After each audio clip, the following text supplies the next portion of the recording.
but maybe I'm just revealing too much. 60 seconds on the clock. I know you're eagerly pressing it in, but if you want the answer, you're going to have to wait after the break.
I know, I'm agonizing over it as well. Have you exclamation pointed your way into success? Let's find out. The question, yet again, was which of these heroes has the highest plus intelligence gain talent in the game? Is it Medusa? Is it Shadow Demon? Is it Skyroth Mage? Is it Timbersaw? The answer is... A. It's Medusa. But what is it? Plus how much? 75. Plus 75, level 25. It used to be a mana talent. They changed it to intelligence. Are you reading your patch notes at home? I hope you were. DHL drop A is the right answer. Congrats. Did you get that, T? Yeah, sure. I don't believe you. You probably picked Timbersaw. Does Timbersaw even have a plus intelligence? You're lying. You're pulling a Jenkins. I would never dare. Do I look like I go 1-17 in every single game? No. Don't answer that question. 17-1. Don't worry. Right. I got you. Don't forget it. Well, yes, that has been enthralling. I hope you only have 2 days. No, you only have 1 day left now to get at the top of the leaderboard. I actually don't even know what's on the line. ESLDota.gg/DSL drop, something like that. I think it was the URL. Well, whatever. The important thing is something exciting is on the line. Same thing with this game, VP versus T1. That's right. One of these teams are going to go to grand finals where it is a BO5. The other one will get dropped down to face against the winner of OG versus Alliance. Yeah, I like how you pointed that way for grand finals and then to us for the losers. There's the winners here, and there's a bunch of losers here. Wow, that's fine. And there's a bunch of heroes right here. We got a draft, game number 1 of VP versus T1. Ancient Apparition, first band. Oh, wow, we're getting really quick into this. Doom, first. Oh, Carl. A respect band Get right there. rid of it, yeah. Carl and Cuckoo, they both play it, and they both play it extremely well. What about the Puck? You got to ban out that one, too. There's only 2 bands here. Only 2 bands, first phase. So T1 getting rid of Invoker, not surprised there, considering how well GPK played it the other day. He was all over the place. Pretty much the same item build, double null into full Spirit Vessel, go around the map, get some stuff done, into Hand of Midas, into Aghanim Scepter.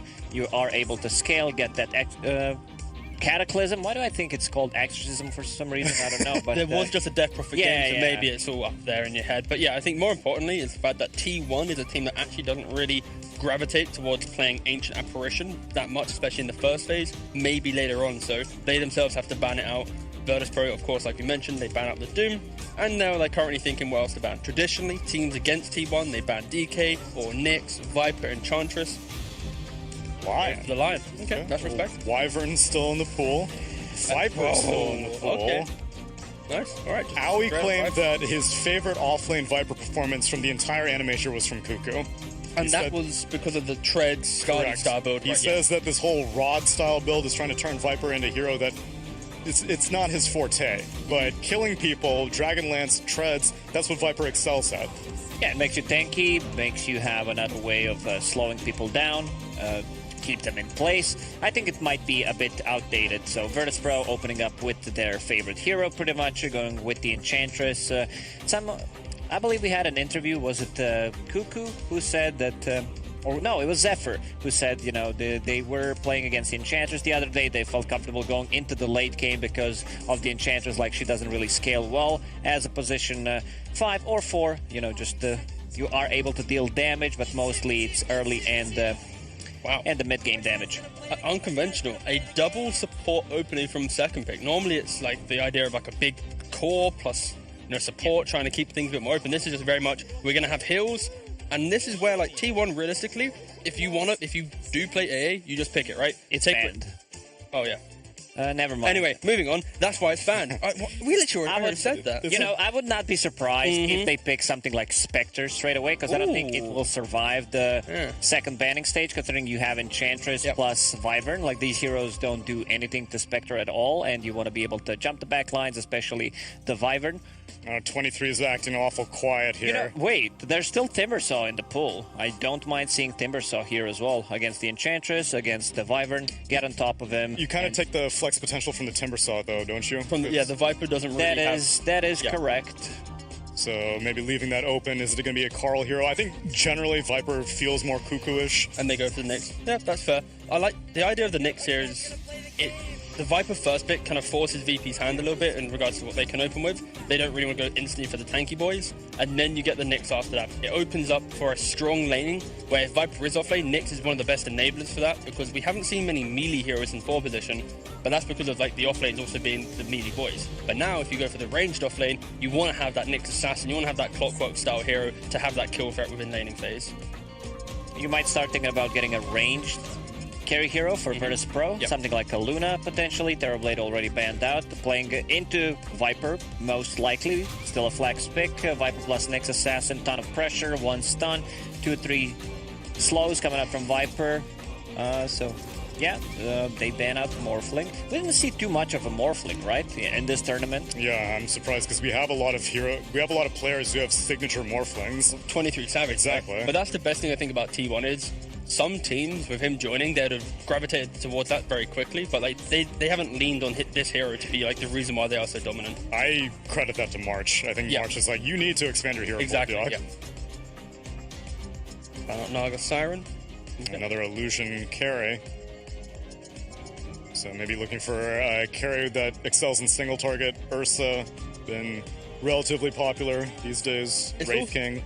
It's also safe lane heroes that can play the laning phase pretty well and then retreat to jungle very efficiently. And it's the concept of carries that can push lanes without any, like committal, right? They're the ones not pushing the lane with the hero, but they're still getting the economic gain. I think that's where Viper, he thrives on always punishing the hero, whoever walks to the lane. And that's where these illusion heroes will be somewhat good in the matchup.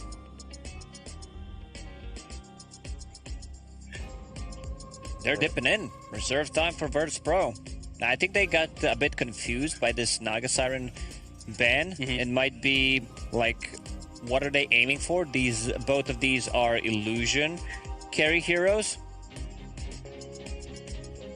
Sorry, we have a very excitable dog. Yeah, we're getting ganked by Woof.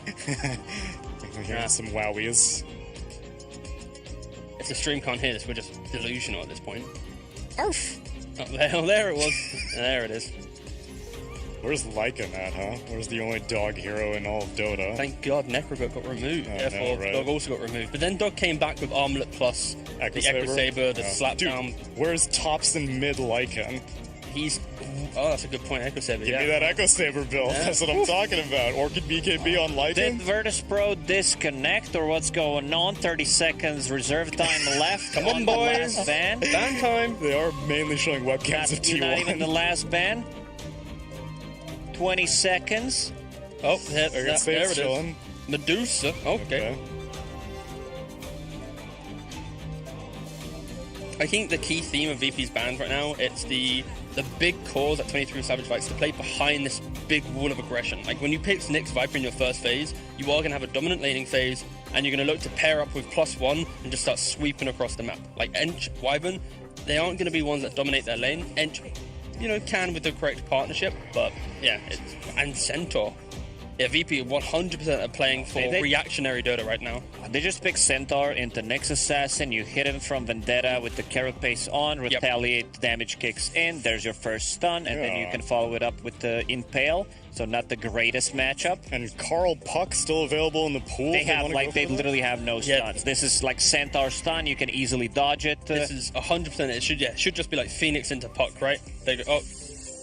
I like Puck even more now for the PL. Knock him down with the coil.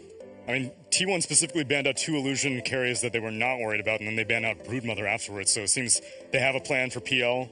Viper should be able to deal with the PL relatively well. I think you shift this Viper to offlane right now and just start thinking about the mid laner that does well. You mentioned Puck. I don't mind Puck. I don't mind even like a Storm Spirit. Sand King? No, not a thing. You already have one Impale, aka Burrow Strike, coming out from the Nyx Assassin. It's not needed.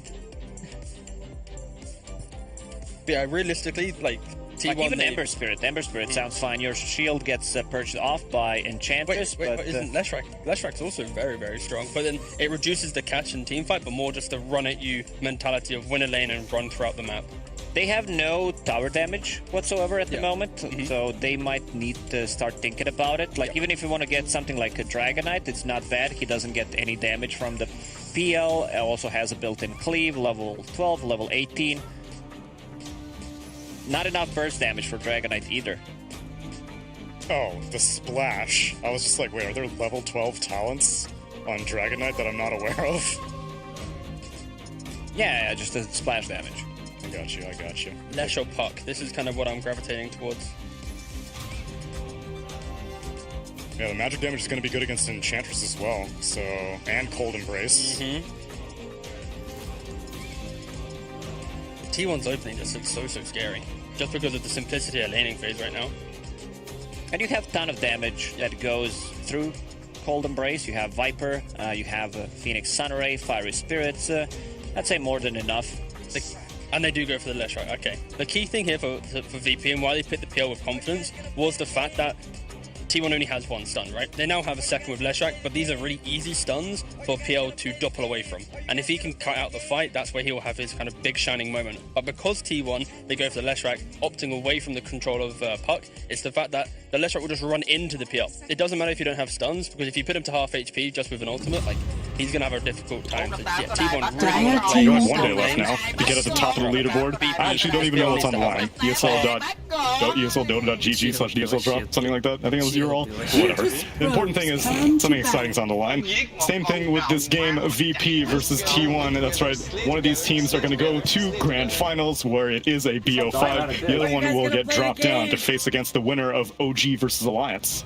Yeah, I like how you pointed that way for grand finals and then to us for the losers. There's the winners here, and there's a bunch of losers here. Wow, that's fine. And there's a bunch of heroes right here. We're going to draft game number 1 of VP versus T1. Ancient Apparition, first band. Oh, wow, we're getting really quick into this. Doom, first. Oh, Carl. A respect ban Get right rid there. of it, yeah. Carl and Cuckoo, they both play it, and they both play it extremely well. What about the Puck? You got to ban out that one, too. There's only 2 bans here. Only 2 bans, first phase. So T1 getting rid of Invoker, not surprised there, considering how well GPK played it the other day. He was all over the place. Pretty much the same item build, double null into full spirit vessel, go around the map, get some stuff done, into Head of Midas, into Aghanim Scepter. You are able to scale, get that Cataclysm. Why do I think it's called Exorcism for some reason? I don't know. But there was just a death prophet game, so maybe it's all up there in your head. But yeah, I think more importantly is the fact that T1 is a team that actually doesn't really gravitate towards playing Ancient Apparition that much, especially in the first phase, maybe later on. So they themselves have to ban it out. Virtus.pro, of course, like we mentioned, they ban out the Doom, and now they're currently thinking what else to ban. Traditionally, teams against T1, they ban DK or Nyx, Viper, Enchantress. The line. Okay, that's respect. Wyvern is still in the pool. Viper's still in the pool. Okay. Nice. All right. Aoi claimed that his favorite offlane Viper performance from the entire animation was from Cuckoo. And that was because of the Tread Scarlet style build. He says that this whole Rod style build is trying to turn Viper into a hero that it's not his forte. But killing people, Dragonlance, Treads, that's what Viper excels at. Yeah, it makes you tanky. You have another way of slowing people down. Keep them in place. I think it might be a bit outdated. So Virtus.pro opening up with their favorite hero, pretty much going with the Enchantress. I believe we had an interview. Was it Cuckoo who said that? Or no, it was Zephyr who said, you know, they were playing against the Enchantress the other day. They felt comfortable going into the late game because of the Enchantress. Like, she doesn't really scale well as a position 5 or 4. You know, just you are able to deal damage, but mostly it's early and the mid-game damage. Unconventional. A double support opening from second pick. Normally it's like the idea of like a big core plus support, trying to keep things a bit more open. This is just very much, we're going to have heals, and this is where, like, T1, realistically, if you do play AA, you just pick it, right? It's banned. Oh, yeah. Never mind. Anyway, moving on. That's why it's banned. We literally already said that. You know, I would not be surprised if they pick something like Spectre straight away, because I don't think it will survive the second banning stage, considering you have Enchantress plus Wyvern. Like, these heroes don't do anything to Spectre at all, and you want to be able to jump the back lines, especially the Wyvern. 23 is acting awful quiet here. You know, wait, there's still Timbersaw in the pool. I don't mind seeing Timbersaw here as well, against the Enchantress, against the Wyvern. Get on top of him. You kind of take the flex potential from the Timbersaw, though, don't you? The Viper doesn't really That is correct.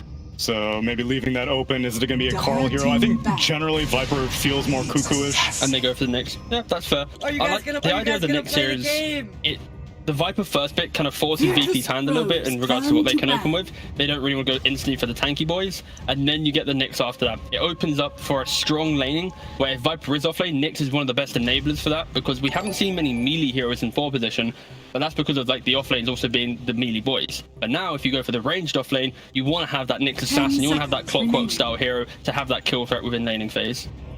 You might start thinking about getting a ranged carry hero for Virtus.pro, something like a Luna potentially. Terrorblade already banned out. Playing into Viper, most likely. Still a flex pick. Viper plus Nyx Assassin, ton of pressure, 1 stun, 2-3 slows coming up from Viper. So yeah, they ban out Morphling. We didn't see too much of a Morphling, right, in this tournament? Yeah, I'm surprised because we have a lot of players who have signature Morphlings. 23 Savage. Exactly. Right? But that's the best thing I think about T1 is some teams with him joining, they'd have gravitated towards that very quickly, but like they haven't leaned on this hero to be like the reason why they are so dominant. I credit that to March. I think March is like, you need to expand your hero pool, dog.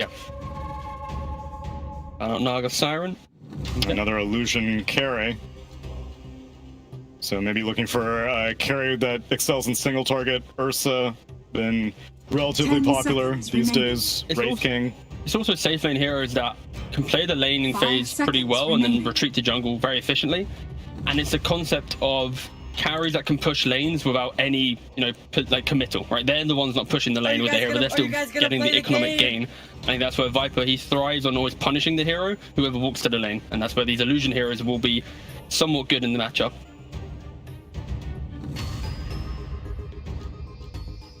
They're dipping in. Reserve time for Virtus Pro.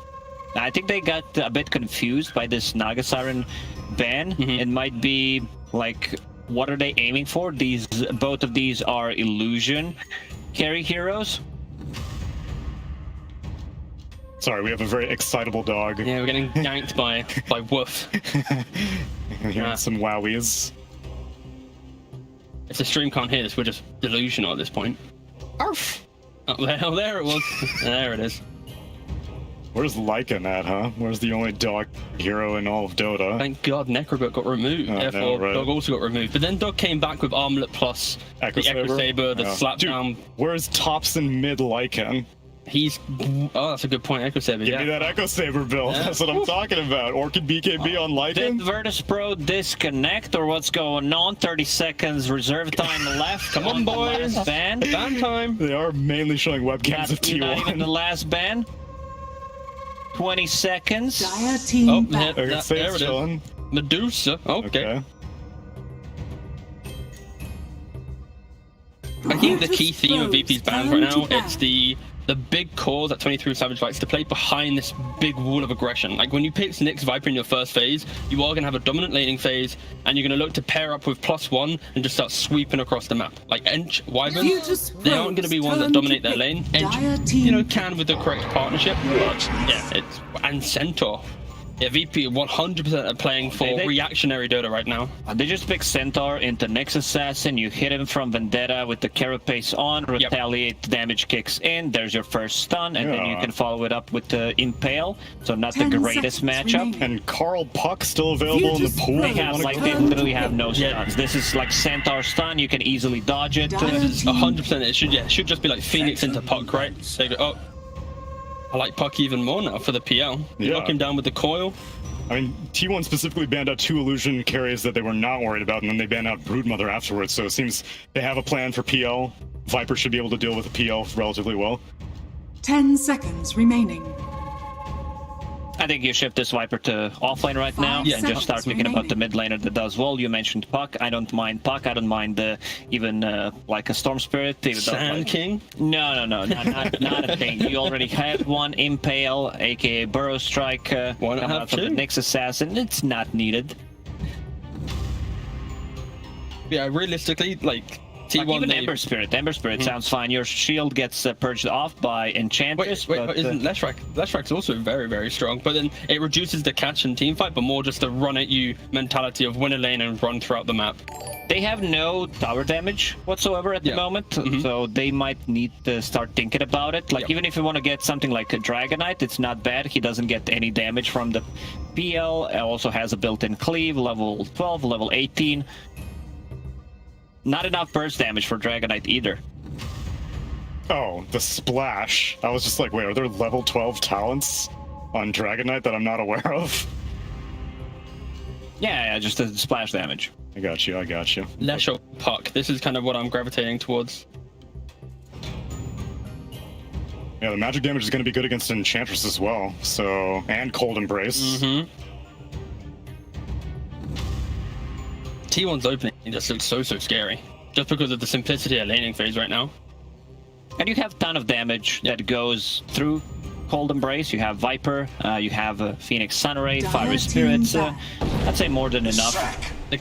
And they do go for the Leshrac. Okay. The key thing here for VP and why they picked the PL with confidence was the fact that T1 only has one stun, right? They now have a second with Leshrac, but these are really easy stuns for PL to doppel away from. And if he can cut out the fight, that's where he'll have his kind of big shining moment. But because T1, they go for Leshrac, opting away from the control of Puck, it's the fact that the Leshrac will just run into the PL. It doesn't matter if you don't have stuns, because if you put him to half HP just with an ultimate, like, he's gonna have a difficult time. So yeah, T1 really want to play these strong lanes and just sweep throughout the map. VP, this PL needs to have like +1. Maybe this could be the Mage Slayer game for the PL. Oh, could be. Could be. It's always scary, that Mage Slayer kicking in a very important game.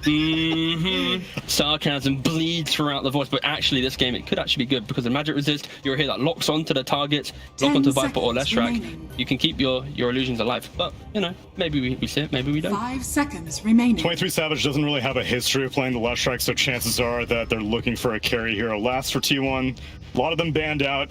He did play a fair amount of Monkey King, which may be pretty good in the lane against the Centaur, and then a lot of armor in Wukong's command against Phantom Lancer. I would like to see Juggernaut, because during the European DPC, we spoke a lot about the idea of matchups, and I think a Juggernaut that can go for like Mjolnir, the Shard, you just spin down the PL, you then have this double threat of just kind of AoE damage to kill him. I don't mind the like Battle Fury Ursa here as well, or Lifestealer, something that the 23 Savage really plays well. You can theory craft, like you can go for different item build with both of these heroes, which I think is completely fine. And yeah, Monkey. Okay. You think this is a Battle Fury type of a game against PL? I'd like to see this just be area control. You just fight. You just be able to tank up yourself, and you just like S and Y, get into the middle, enable your Leshrac to get some damage in, and like because you have so much early damage to kill PL. Like later on, you might need to itemize for it, but in the first 2 to 3 items, you're playing as a team, and I think you need to hit like some 20-minute timing and just run over the map from VP. Of the other carries you mentioned also, you were saying that T1 was lacking stuns. Monkey King's probably one of the few heroes that still has stun, but they do not ban out the Razor, and VP will last pick that for GPK. Yeah, this Razor, in regards to the game, you're going to have an okay time in the mid lane. You can just spam it out with your Plasma. And in the game, there isn't any additional source of physical damage outside of Monkey King. So we could see, I think... it's Cuckoo Leshrac and Carl Viper, so mid lane Viper against the Razor. Okay, that's fair. I don't mind that. That's a nice adjustment. But yeah, the main thing here for the Razor is his game plan. I can't remember what team it was, but he goes for a Blink Dagger. I think it was actually maybe T1. And it's the idea that he has one single target to static link. He buys the Blink after like BKB +1, and he just locks on, removes Monkey from the fight. And I think that's exactly what this Razor pick is meant to do. I like the flexibility that they had between Leshrac and this Viper. Yeah. That Carl in the end will be playing it from the mid lane. Much better matchup for Leshrac than the Viper Doppelganger. You remove the stacks, you dispel against the Viper. So I love this transition that T1 did in the end, and yeah, I think they got what it's needed. They have a lot of team fight with you have egg protectors with Monkey King, either it's a Wukong command or just a stun pre-BKB. I love it. Is there your favorite? Yeah. Okay, one T. I did predict T1 to win the tournament. I think this is the type of lineup that can overwhelm a PL, and PL is locked into having multiple items to try and play this game. So I have confidence in T1. T1 Governor. Easy. I think it's a relatively even draft, though, and that's what we want. Upper bracket finals, and I know who you want to cast it. It's Sunsfan and Jenkins. Wow, that's the opposite of. I don't think anybody wants that. Sunsfan here with Jenkins, my good friend, as you can see, has been working out with the Spy Productions. Why are you so wet? What do you mean nothing's wet? You are slimy. That's not true. He's making that. Jenkins has this thing where he just makes things up out of thin air. They make no sense. But luckily for you guys, you don't have to watch that much longer because we get into the game. A 10-man smoke. VP versus T1 in this best of 1, or the first game of the best of 3, I should say. And this is going to be a hype matchup. Obviously, T1 playing extremely well at the major. VP had high hopes, but did not do well, but they are doing extremely well in this tournament, Mr. Jenkins. Yeah, I think both of these teams looks better than when they played at the major. And for T1, that's kind of insane because, you know, they obviously did incredibly well at the major. VP, not so much. They're one of the playoff teams that got knocked out, but I think people had really high expectations, and they seem to be performing at, like, I don't know, some 150% of what they were at the major, which is great to see.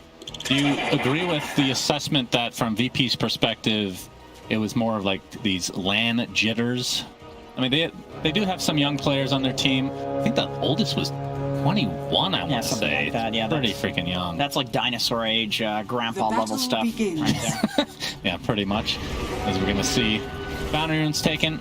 Looks like it's going to be an even split. But yeah, what do you think that's overrated? The idea of that? I think that's a legit. I don't want to say excuse because I feel like there's been a lot of excuses made for players these days. People are, their favorite teams, and they, often when they lose, it's like, jitters. But they said it themselves, VP, and having played at a single LAN, the other one, you were there.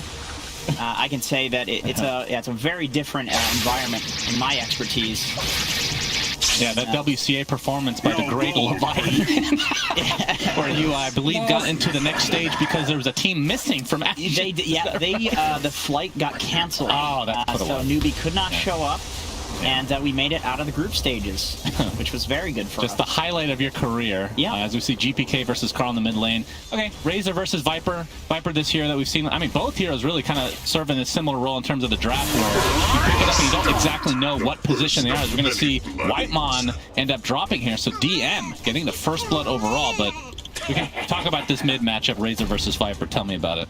I think Viper is pretty comfortable in almost any matchup because you just push the lane with his W. You're going to be fine no matter what. But Razor, if Viper does step too far up, does so much physical damage that it's one of the few heroes that can kill the Viper through his passive if you're not careful.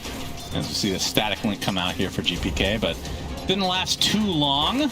And, okay. In terms of the carries, Monkey King, not a hero we get to see all too often these days. After a couple of nerfs, I guess you could say, in the past couple patches, versus PL, who, I mean, the biggest nerf to him was essentially the shard tweak in the last, I think it was 2 patches ago at this point. I think that's pretty relevant in this game, though, that shard nerf, because if you look at T1's lineup, Monkey King does really well against PL because you drop the Wukong's command, and you have a Maelstrom, you just clear through the illusions really easily. You have Phoenix, who does a ton of magical damage with the Sunray, and then Leshrac, who is arguably one of the best illusion counters in the entire game with his Pulse Nova. So it's a really hard PL game. He's going to have to play with the Shard, using those illusions from afar, because if he walks into the fight, he's going to feed to these heroes. And with that thing being nerfed, it's not so good to have to play that play style in a game. You'd much rather play the kind of classic PL, tanking up, going for the Shard out of convenience because it's decent, but not playing entirely around it. Yeah, that's a fair point. I think from 23 Savage, his perspective, the Monkey King. I mean, one of the nerfs that was made to him quite a while ago was the Aghanim Scepter. The Roche doesn't work on him anymore, which was I would say that was a pretty big reason for picking the hero. Literally can solo that at some point in the game. I mean, it made him Ursa. Like, half the reason Ursa is a strong hero is because of the Roche potential. Same with Troll Warlord. And Monkey King can do that solo as well. And you can jump into the pit, right? So that made it even better because you couldn't see a Monkey King on the trees jumping into the pit. He's out of vision. All right, what are your thoughts in terms of the lineup between the two teams here? T1, we talked about the good team fight for them, but I feel like the disengage with Stampede, I mean, T1 doesn't have a ton of catch. Like, you have the egg, you have the arena, but nothing really to truly lock them down inside. That's a good call. I think the Centaur is a factor in this game that VP is really comfortable with, because and it's good for them because I think the rest of T1's draft kind of counters some of these other VP heroes. So the Winter Wyvern Cold Embrace is not so good in this game because Viper, Leshrac, literally every single one of these T1 heroes will put something on that Cold Embrace that's not going to be good for the Wyvern. And then you've all the illusion killers versus the PL as the hero that wants to carry the game. So the disengage and playing from far with the ether lens on PL is going to be really important in this game for VP. So you are expecting that ether lens? I think you have to. Shard build. I think you have to. The BSJ special, in other words. Yes, of course.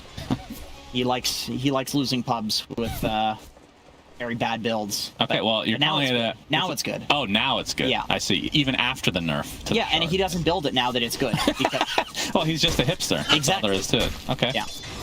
I understand that to some respect. Okay, well, early on we see the PL 25-6 versus the Monkey King 23-10. So overall, I mean, obviously the Knight going more in 23 Savage's favor, but pretty much a wash in that department. Anything to look out for in terms of farm from the offlaner's perspective? Like how well they're doing right now? Oh, they're both doing okay. I mean, I don't think there's any crazy timing from either of these heroes that's important. There's some setup from the Wyvern, so you don't really need the blink on Centaur. Vanguard's not all that good. Like, the offlaners are... It's a tough game for both of the offlaners, I think. Leshrac can die really easily to this, to Razor. It's one of the highest win rate heroes versus Leshrac because you want to man up and get in there as Lesh, and Razor absolutely favors that. So it's pretty typical you see offlaners in games where it's not so good. They get really phased. Yeah, and this from DM side, I know I say this every game. It's not true. I don't say it every game, but I do mention it a lot. This is an Aghanim Scepter game on Centaur. I know that you're smiling. I see you smiling. Are you saying that's incorrect? This is a god tier Stampede upgrade. Why? Especially for this game. Aren't you just running away anyway? Yeah, but it's an extra second on Stampede in case the Nyx has his Aghanim Scepter. You're locking people down a little bit there. Okay. Right? All right. And the damage reduction. I mean, Wukong's command maybe doesn't scare you as much if you're taking 40% less damage. Eventually. See, my argument here. My argument for the... Incorrect. Okay. Go ahead. No. My argument for the Centaur not getting the Aghanim Scepter is that I think that it's a really tough PL game to have all of the weight on his shoulders to carry the game. And so Razor and Centaur are going to need to be doing a little bit more of the carrying. And so I think some sort of, heart... Really? Yeah, some build like, typical Centaur build, but playing more around being tanky, frontlining, and maybe doing a little bit of damage. I like that as GP Gay. Oh, he's actually going to dodge the Impale. Nicely done, and that's going to prevent a kill. But Carl has that haste rune getting blocked by the creep. Not going to be able to find the kill that he was looking for. As you can see, the ward spotting out for GPK, so a nice stutter step there in the fog. That is honestly classic Carl to just run in and Radiant the stun's missed and he still wants to go for it too. I mean, it's worked out pretty well for him overall. As you can see, the gank potential now from Save. On level 3 right now. Takes the Viper Strike. That is a spell to fear if you're in the Enchantress, that's for sure. Double Impale from Zephyr. They're going to try to turn this around to get 2 kills. They will do so successfully, but Carl does fall in the end. But again, the XP going the way of T1 for the most part. Yeah, really great turn from T1 there. Just basically recognizing that where VP were in the river, it's going to favor the Viper. You get locked in there against the Viper Soul, you're never going to get out unless you die. And so VP thought that because they had 2 supports there, it's this Viper, he's the one trapped in the river. But really, they were trapped in the river with him because T1 also had their support. Yeah, and I have to say, obviously, when we come from different regions where we did NA, a lot of the other talent at the major did other regions, and we get to see this, cross-regional play overall. We don't get to see a lot of these players play on a consistent basis. Zephyr on Nyx specifically at the major and this tournament so far has been, I think, a standout performance. He has been absolute god tier. And he makes it look like it's impossible to not hit double stuns. Yeah. Legitimately. I remember watching him and thinking man, is Nyx just way better on LAN? What the hell is it? I mean, it's not truly LAN, right? It's still technically on the... No, I just meant at the major. We're going to see the Wukong's command. Tries to dodge out there with the mischief, but in the end, will be disengaging here from VP's side. 23 Savage extremely low. They can't finish him off. Save will die, though, to Zephyr, as we were just praising him here. Looking for another stun potential onto Kingslayer. On the run, Cuckoo gets the Lightning Storm off. Split Earth will not connect, though. Still no Impale for another second, so looks like he'll get out just fine. Looking for the high ground potential here, but Zephyr feels a tingling there. He is a spider after all. Well, it's close enough. It's a bug. He's not a spider. Spiders aren't bugs either. He's a cockroach. You know cockroaches are just as smart as dogs?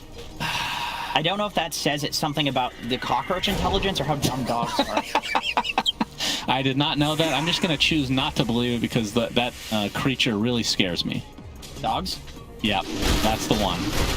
Nightfall in the jungle now. We can see he's working on the Diffusal Blade. Not too big of a surprise overall. VP side. They will smoke out and see where they want to go with this.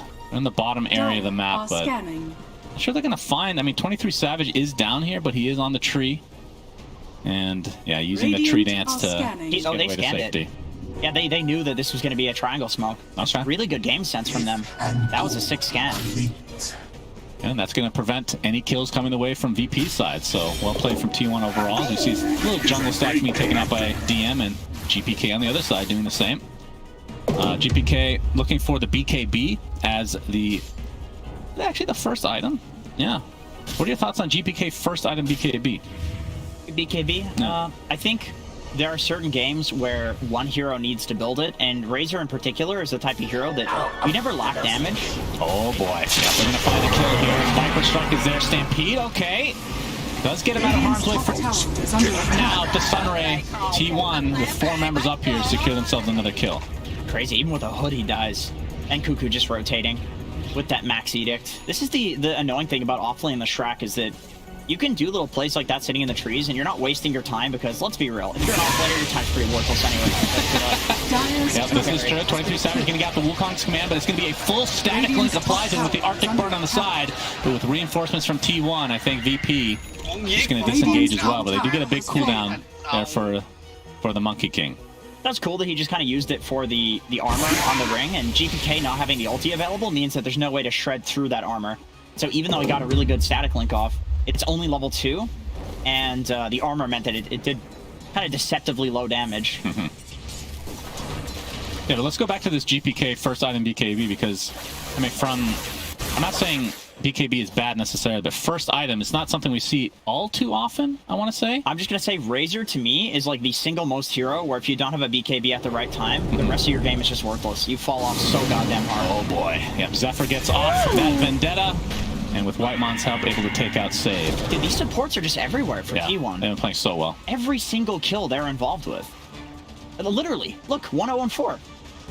That's nuts. Yeah, Zephyr doing work, that's for sure. Carl has the Boots of Travel as the offlane Viper, so a bit of a greedy build, and going for the Dragon Lance as well. Radiant's bottom tower is under attack. Yeah, he was the mid. I still think so often Viper is the offlane. That's true. I still think the offlane Viper bots is really good. Just depends on the game. And Carl, Kugu is building into some pretty supporty items with the Yule Scepter. Didn't go for the hood this game though. Doesn't feel like he needs it. There's not really that much magical damage on VP, so yeah, it does make sense. Diffusal now online. I mean, what are the timings for these lineups, you think? Does one team want to play a little bit more aggressively than the other?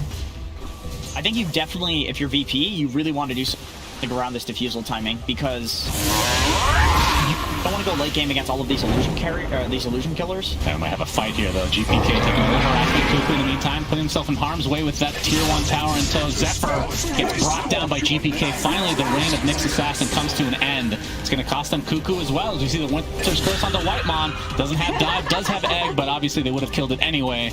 So nice 3-kill setup here for VP. Yeah, we're seeing just how strong this Centaur ulti is right now. Like, for every reason that you mentioned, like T1 commits like this, and you can either use it to get in there and kill Cuckoo, who's like literally tanking the tower with absolutely no effective HP, or you can use it to get out. Like, you can pick and choose your fights really easily right now for VP, and that one just looks really good to get in.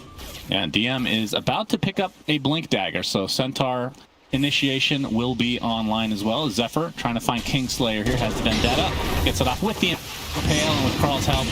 Now, it's going to be slowed down a bit by this Cold Embrace, but they'll give this to Carl in all likelihood.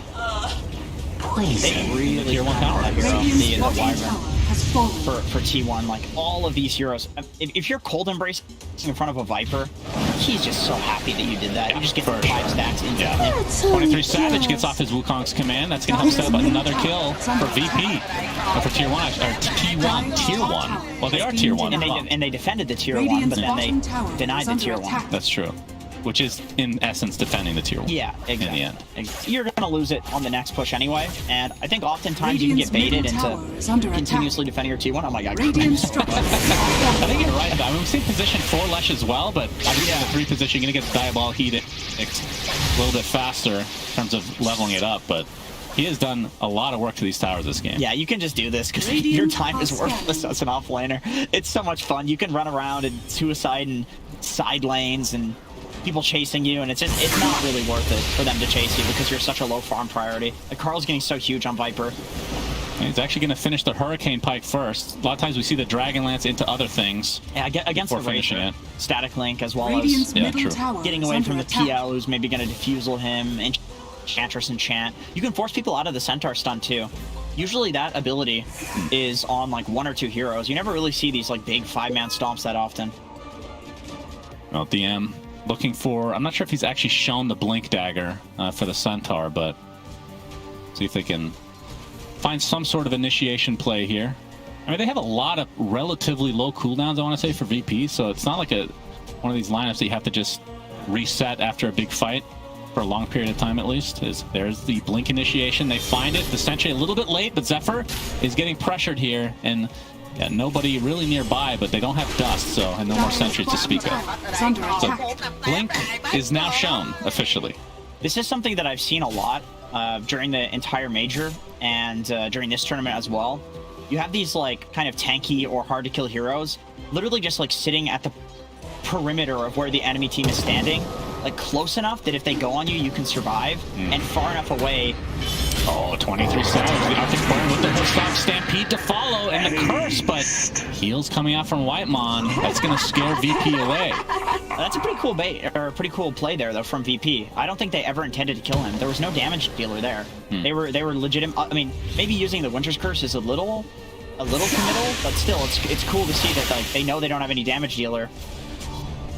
Yeah, that's true. But then again, they just did use 2 ultimates, so that's probably not worth it. Yeah, I mean, the Stampede, relatively low cool. It used to be a lot lower. It's gone up 20 seconds over the last, I know this by heart, by the way, 20 seconds in the last year. Feels pretty bad, but you do get that talent, the minus 20 seconds at level 20. This is the literal most boring offlaner, and it does not surprise me you know everything about it. That's right, Zephyr. Well, he knows that there's a sentry here now, but he is more than fine, and he is, of course, working on the patented Brown Boots Aghanim Scepter, which we saw so often at the Major. And it had a very powerful effect. Nyx's Aghanim Scepter with a Leshrac is the most toxic thing ever. It is legitimately just like 30 seconds less straight. Shard, I mean. Yes, right? with the less Shard in the late game. It's 30 seconds straight of chain stun. And you cannot go high ground against these heroes. You can't play into an area against these heroes. And so much of Dota is about area control right now. Like I was saying with Zephyr, kind of playing in front of the enemy team, but far enough away where he could survive.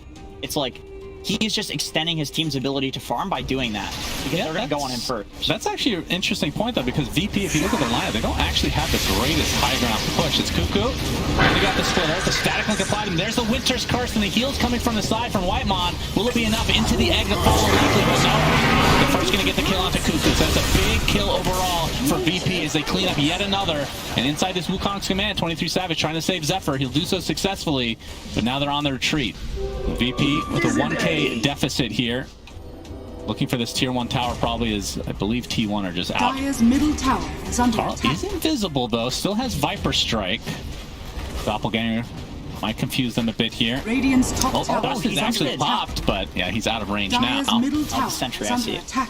That's so funny. VP's just punishing Cuckoo. How's he going Dire's for it? Zephyr. middle The tower is Doppelganger. fallen. Before the Impale comes out, Boundless Strike does connect, but yeah, T1 just out of steam here in this particular fight.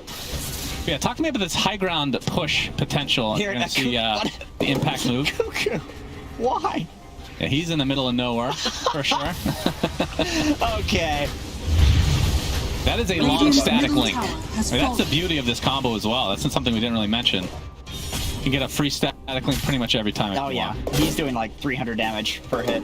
I love seeing this in like professional matches because I do the same feeding shit on the Shrek. Just running at towers like, guys, I can get it, I swear. There's somebody just literally sitting in the trees waiting for you to go in there. And he's actually going for Essence Shroud next for the Leshrac. Is Carl working on a BKB? But once we get to this point of the game, when the Shard is online for Lesh, the Ags is online for Zephyr's Nyx Assassin, you have Wukong's command, and you have Egg going high ground. Like, Centaur can tank the tower, at the very least, but in terms of building hitters, not the best. That's another reason why I think DM probably will end up building into hearts and tanky items in the late game, just because... Against the Sunray, even?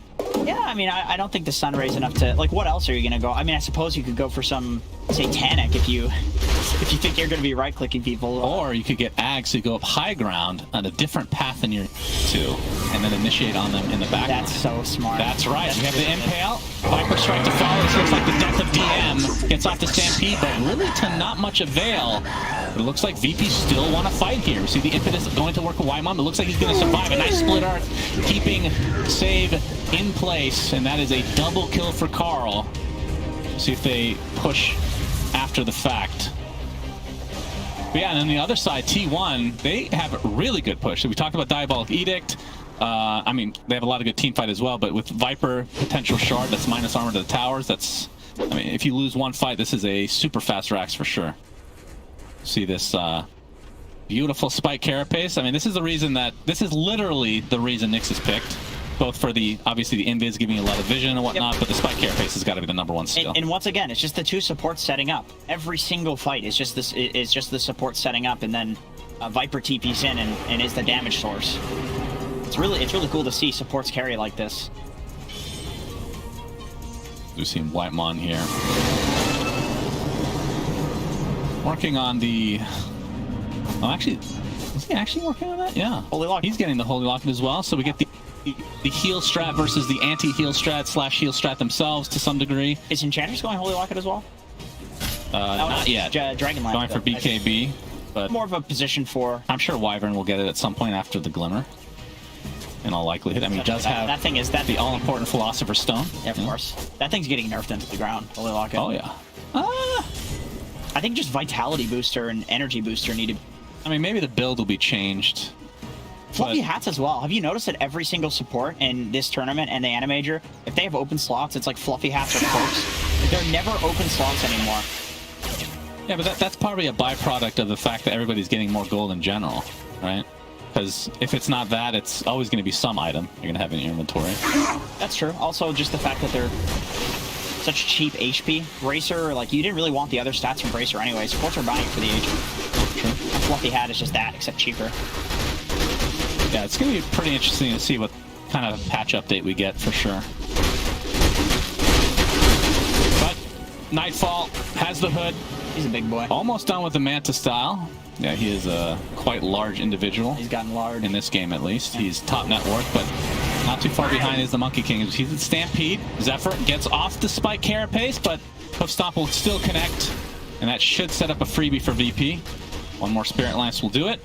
Into the Doppelganger, and down he goes. So at what point in this build for PL do you go for Shard? Do you wait for Ether Lens? Do you... I mean, obviously you can't... I mean, it's so you could get Shard next, theoretically. I think next item he'll probably pick up a Shard. I think you go for the Shard whenever it passes the 20-minute mark, essentially, and you're not building into another item. Like maybe Yasha Shard would have been fine, but like he just passed 21 minutes and he's already got the full Manta, so he's like, oh, okay, I'll just go for it next. Oh, DM with the initiation. Will they be able to take out Kusu before the counter initiation comes? Wukong's command from above the 23 Savage gets cursed, and DM is going to pay for his insolence. Looks like nobody from T1 is really in peril here. He's pretty far away as the Egg is providing a lot of space. It looks like T1 want to retreat now. They pressed all their spells. Flushes out of mana. On the flip side, though, if you're VP, you can't fight without the Centaur ulti. It's so important for the disengage that you mentioned. Like that to me looks like a really easy or a way to win team fights in this game is to disengage from these eggs and Wukong's commands. And now that Centaur's back up, I think you can go smoke and take a fight. It's pretty likely. Maybe without the curse, it's a little awkward. I mean, it's a little awkward also that Centaur's the guy that has to initiate for you as well. It is, yeah, it's strange. And if you're going to initiate, you kind of want to use Stampede at the same time. So yeah, you got to play it a little bit differently for sure. It's a 3K net worth lead now for T1. Radiant are scanning.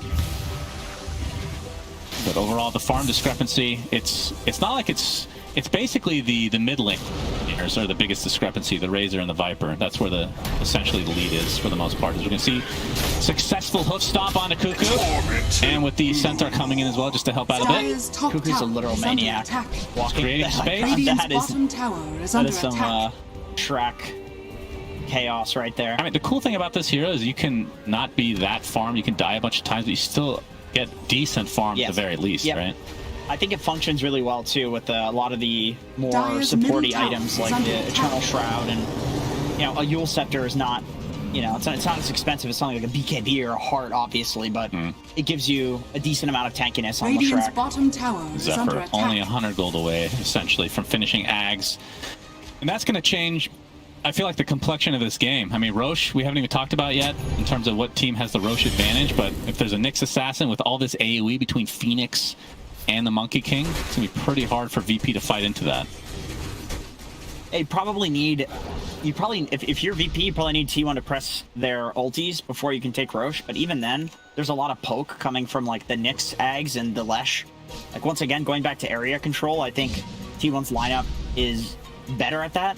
But VP, if they can get the right initiation, they do have a lot of chase potential with the PL. He can just chase forever and keep killing people, and then Razor's gonna have like plus 300 damage. Oh, we have the initiation yet again. Wukong's command is out, but it's not gonna be able to save Cuckoo. Winter's supposed to follow. Look at the damage to Nightfall. He's trying to get out with that doppelganger. Will be successful for now, but the egg right next to him, he definitely cannot kill it, so just has to run, and now being chased by the Monkey King. And here's the counter initiation again. DM does get the successful hoof stomp off. 23 Savage getting all his damage stolen. Gets off the Jingu finally, but the Balance Strike only hits one. Not a whole lot of heal other than from Whitemon. It looks like it's going to be his death as a result. So 2 for nothing. Impetus coming through. Not enough to take out the Phoenix in the meantime. Zephyr showing off his Aghanim Scepter, but he is left all alone. All the damage reduction in the world will not save you there. Beautiful fight from VP. Yeah, amazing kiting from them. With the PL having a defusal and with Razor like literally stealing damage throughout the entire fight, they really want to take these long fights, especially if you can retreat to a high ground like that where you have vision down already, and that's perfect. That's exactly where you want to fight. Cuckoo once again. Yeah, dies right away again. A little ballsy and doesn't really have the items to be running in face first like that. I thought Nightfall would die here though, regardless. Winter's Curse definitely saved him for a bit. Egg forces him out, and 23 Savage puts himself in a bit of harm's way here. Yeah, great hook pickup from Nightfall too. If he doesn't have that item, he's dead there. Yeah, I mean, he had the Jingu stacks up and then didn't Balance Strike until after the procs were done already, so didn't get any heal out of it. He had got all of his damage stolen too, so I think even with the Jingu, he was going to heal for nothing. It's a really awkward situation, and it's exactly the situation that you want to force if you're VP. And the spell casting that they needed to do to force that. Look at that. Not easy. Look at that, Jenkins. Oh my god. What do you have to say for yourself, young man? Alright. Well, nobody should do this. Stampede. They're gonna find Whitemon. Who'll stop double edge. Dire's top tower is under attack. Nightfall gets the credit for that. So Aghanim Scepter, at least for now, will be in DM's inventory. Can I say something here? I really hate birds. You hate birds? It's satisfying to me. I hate birds. I think the tweeting is very annoying. There's this bird that sits on my window in the mornings at like 3 a.m. And tweets into the window. And it's very annoying. Thank you for sharing that information. I scare it away every single day. Speaking of birds, I have no segue. That was so bad. PL dies. That's the age. He's actually completely surrounded. Monkey King gets off the Wukong's command. And yeah, VP just have to leave their PL. That is not how you want to use the Aegis. He's dead for 60 seconds, and now the chase with the tree dance. 23 Savage, like a bird on the trees. Does he have enough damage? No. So beautiful. Save gets away. That was so good. Thank you. I think VP just overestimating a little bit their strength after taking that really nice fight previously. You know, once again, the execution that they had to do to get that fight in their favor was hard. It was really hard, and you know, doesn't necessarily mean that you can run at towers against this Lesh plus Nyx. As we talked about, this might be the single greatest duo for defending towers in the entire game currently. So you need to be damn sure that you're strong if you're going to run at their tier 2s. Yeah, I wonder what the best 5 would be. That would be an interesting list to put together. Invoker would have to be on there at some point, right? For like high ground defending? Yeah. You know, there's the obvious ones like Zeus and Tinker, but Tinker's pretty annoying too, yeah. But if you catch him, it's all over. 23 Savage with a Balance Strike. Will find save. Question is, will he get the kill this time around with the help of Whitemon? Stampede to follow, though. 23 Savage just going to TP out. Will be successful to dive away. Zephyr and Cuckoo will likely fall here, though. But a little bit of miscommunication potentially from T1. And VP gets some pretty value. I mean, Cuckoo is position 3. He's died a lot this game. He's having a tough one, and I think he's not a big boy. He's not a big juicy boy this game. I think a decent item for him would be like a Glimmer Cape. You often see offlaners who are not having such a good game going for something like this, but he's just going for the full greed. He's going for a Bloodstone. He thinks that he's not going to get punished for this, which is an interesting choice, but it is reflected in a lot of other of T1's games. They're a big Doom picking team in that hero game. Oh, mid dive, nice hoof stomp from DM. They do have egg though. And once again, it's not damage dealers. But I do like that DM and Kingslayer are running around and just forcing things. Like this time they don't use the ult, so it's not as bad as like the top time. But just the idea in general of like making the enemy team scared of you for entering into an area is really good. Yeah, we have the Mindbreaker now in the PL. You see 23 Savage wind up his ultimate into the Balance Strike. Cold Embrace is going to save DM for now. Winter's Curse to follow. This will give him a lot of space. DM just barely gets out with his life. Cuckoo is surviving inside of Wukong's command, and now the chase is on for T1. They're going to focus on Carl. Gets that static link off with the BKB to follow. GPK has a BKB of his own. You see the Balance Strike with the Jingu Master, I should say proc. And that's a 1-for-1 exchange to start things out. Nightfall deep within the tier 2 tower right now. He does not have Aegis. He does have Heart. So he's extremely tanky right now. And fight might actually just break up here. So the 2 mid laners end up dying. Yeah, 1-for-1, but directly in front of the T1 base. So if you're VP, you're pretty happy with that. You get a tower. And you know that they have this added strength of like the tower aura. They've got the tower doing damage. They've got the TP locations. And so if you're winning fights here for VP, you're really happy about this. And we can see that. Back to Centaur watch, Jenkins. Yes, very important. He has the point booster. Okay. So. He could be building a Scotty. Nah, on Centaur? What? All right, here, let me bail myself out here. Okay, sure. Here's the thing. GBK's popping off on this raid, okay? He's dead, I know. Let's relax on that, guys. That's not a big deal. 1-for-1 trade. But he's going to carry the game. And PL does not have an Aghanim Shard. Why do I have this job? Why am I here? Yeah, well, PL going for the... I mean, it was a 50-50 at the beginning of the game, right? Which kind of a build is he going for? But yeah, he's going for the more... I mean, it's a tanky... this is the traditional build. Of course, it's just so obvious. There's not much illusion clear on the enemy team. I mean, I took your word for it. I mean, again, the Ether Lens build is pretty strong. We've seen it a lot. I'm a stupid offlane player. I don't... These carry players, they know the math. You know, they're much better than we are here. They know the math on what a heart is going to give them in the game, and if they can survive versus the magical damage. And his read on it looks to be right. In that last fight, he was very tanky. Couldn't even tell like which one was a real PL. That's right. We have a 4-man smoke now from T1, and we won't know when Roshan is up for a bid here. Looks like we're gonna find Safe, who has a BKB already on the Enchantress. My goodness. Winter's Curse, it's a solo one for now, though. As the disengage is there with the Stampede. Talked about that before. VP taking full advantage of that. It's going to cost the egg already. Viper pops the BKB. Carl's in a lot of troubles. Staying alive for now, but the static link still applied, and GPK in the end finally gets the kill. But now he's put himself a little bit in harm's way. Has no save for him. Zeka with a nice stun. Yeah, 1-for-1 again on the mid lane. So the question is, will this turn into more? Hook Stomp comes in. A nice dodge from 23 Savage. He gets the Balance Strike off. He is doing so much damage. Look at the stun from Zephyr. Again, huge ravage essentially. And T1 turning this around again. Kingslayer inside the trees. Split Earth connects. Give it to Zephyr. Damn it.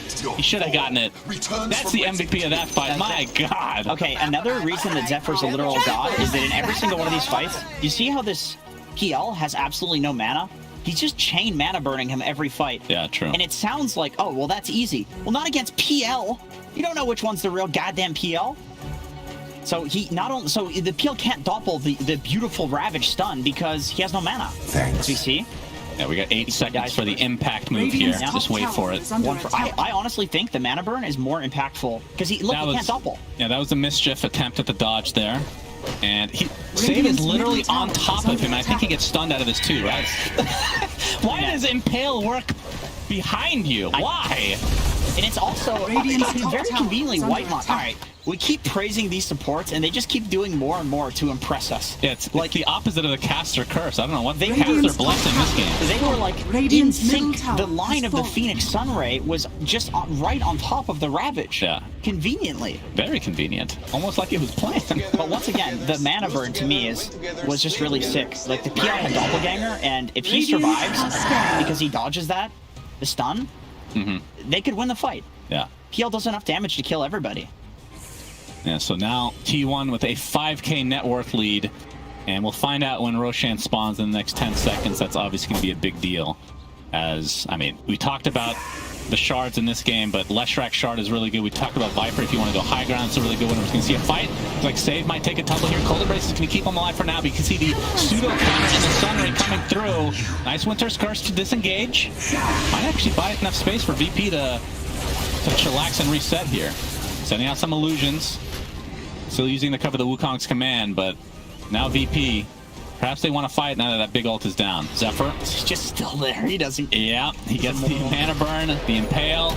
Now getting surrounded. Hoof Stomp is there. Balance Strikes is going to save him for a little bit here. Spike Carapace in that AoE. And look at this. Centaur has nothing to work with now. Cold Embrace.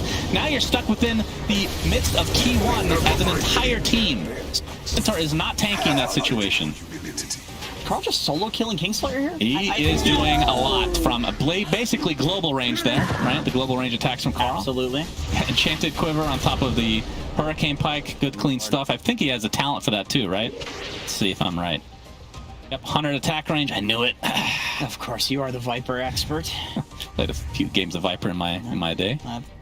60% win rate with this talent. It's good stuff. Basically a 50-50 though on the pick rate. It should be higher. It should be a higher pick rate after the major and after this tournament. The right-clicking, like tower-taking Viper seems a lot better. Like, he doesn't even have the shard because he doesn't feel like he needs it. They're not really looking to push, and if they do push, they already have a Leshrac and a King. Good attempt from Zephyr on that Spike Carapace. I mean, that's the thing about this Nyx Assassin, just as a hero concept that makes him so strong, is if you have any AoE on the other team, a Spike Carapace just gets the stun, and that could just be the end of the game in a lot of cases. Yeah, or you get the Aghanim Scepter, you don't even need to stun somebody off of the Spike Carapace. It just becomes an AoE stun with that thing. True. And the follow-up from Leshrac, there's so much chain stun. Even without the Lesh Shard, we saw how much chain stun they had in that fight on the Centaur. He couldn't move. All right, looks like Roche number 2 going T1's way for now, but VP might be coming. It's going to be a little bit too late with that Zephyr stun coming out again. GPK gets his BKB off. He gets the static link as well, but they have to stampede away. There's no way they can fight into this.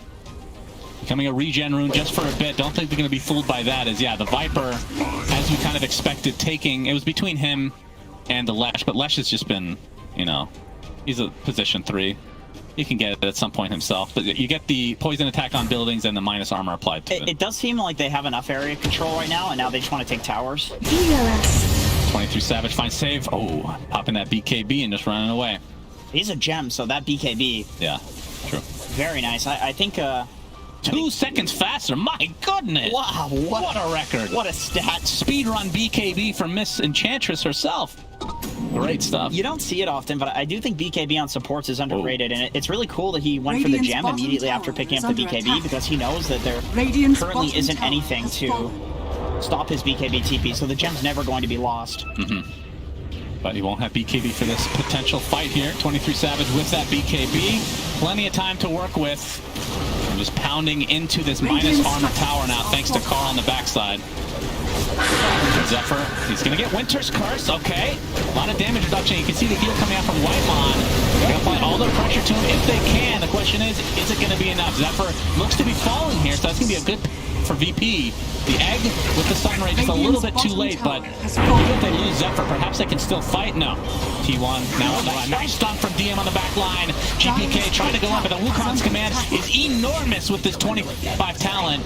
And DM just dies. Splitter connects onto Kingslayer. I think with that now, potentially can push with the buyback now. Look at the Wyvern, he's already used his ultimate. Taking out this balance strike, will finally use it to connect. Static Link is applied still. Be careful for 23 Savage here as Cuckoo gets off the splitter. Not going to connect it on anybody though.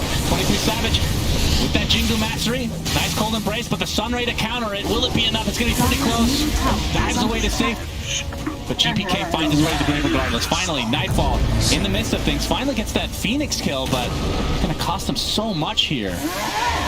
Nightfall with barely any mana to work with. Focusing on the Cuckoo. 23 Savage again with the Balance Strike.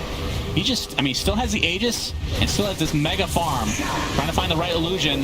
And Cuckoo looks to be falling to Nightfall. Gets off that Ghost Scepter, but it's going to delay the inevitable here. So VP do hold, technically speaking. Did cost some buybacks. They don't lose racks.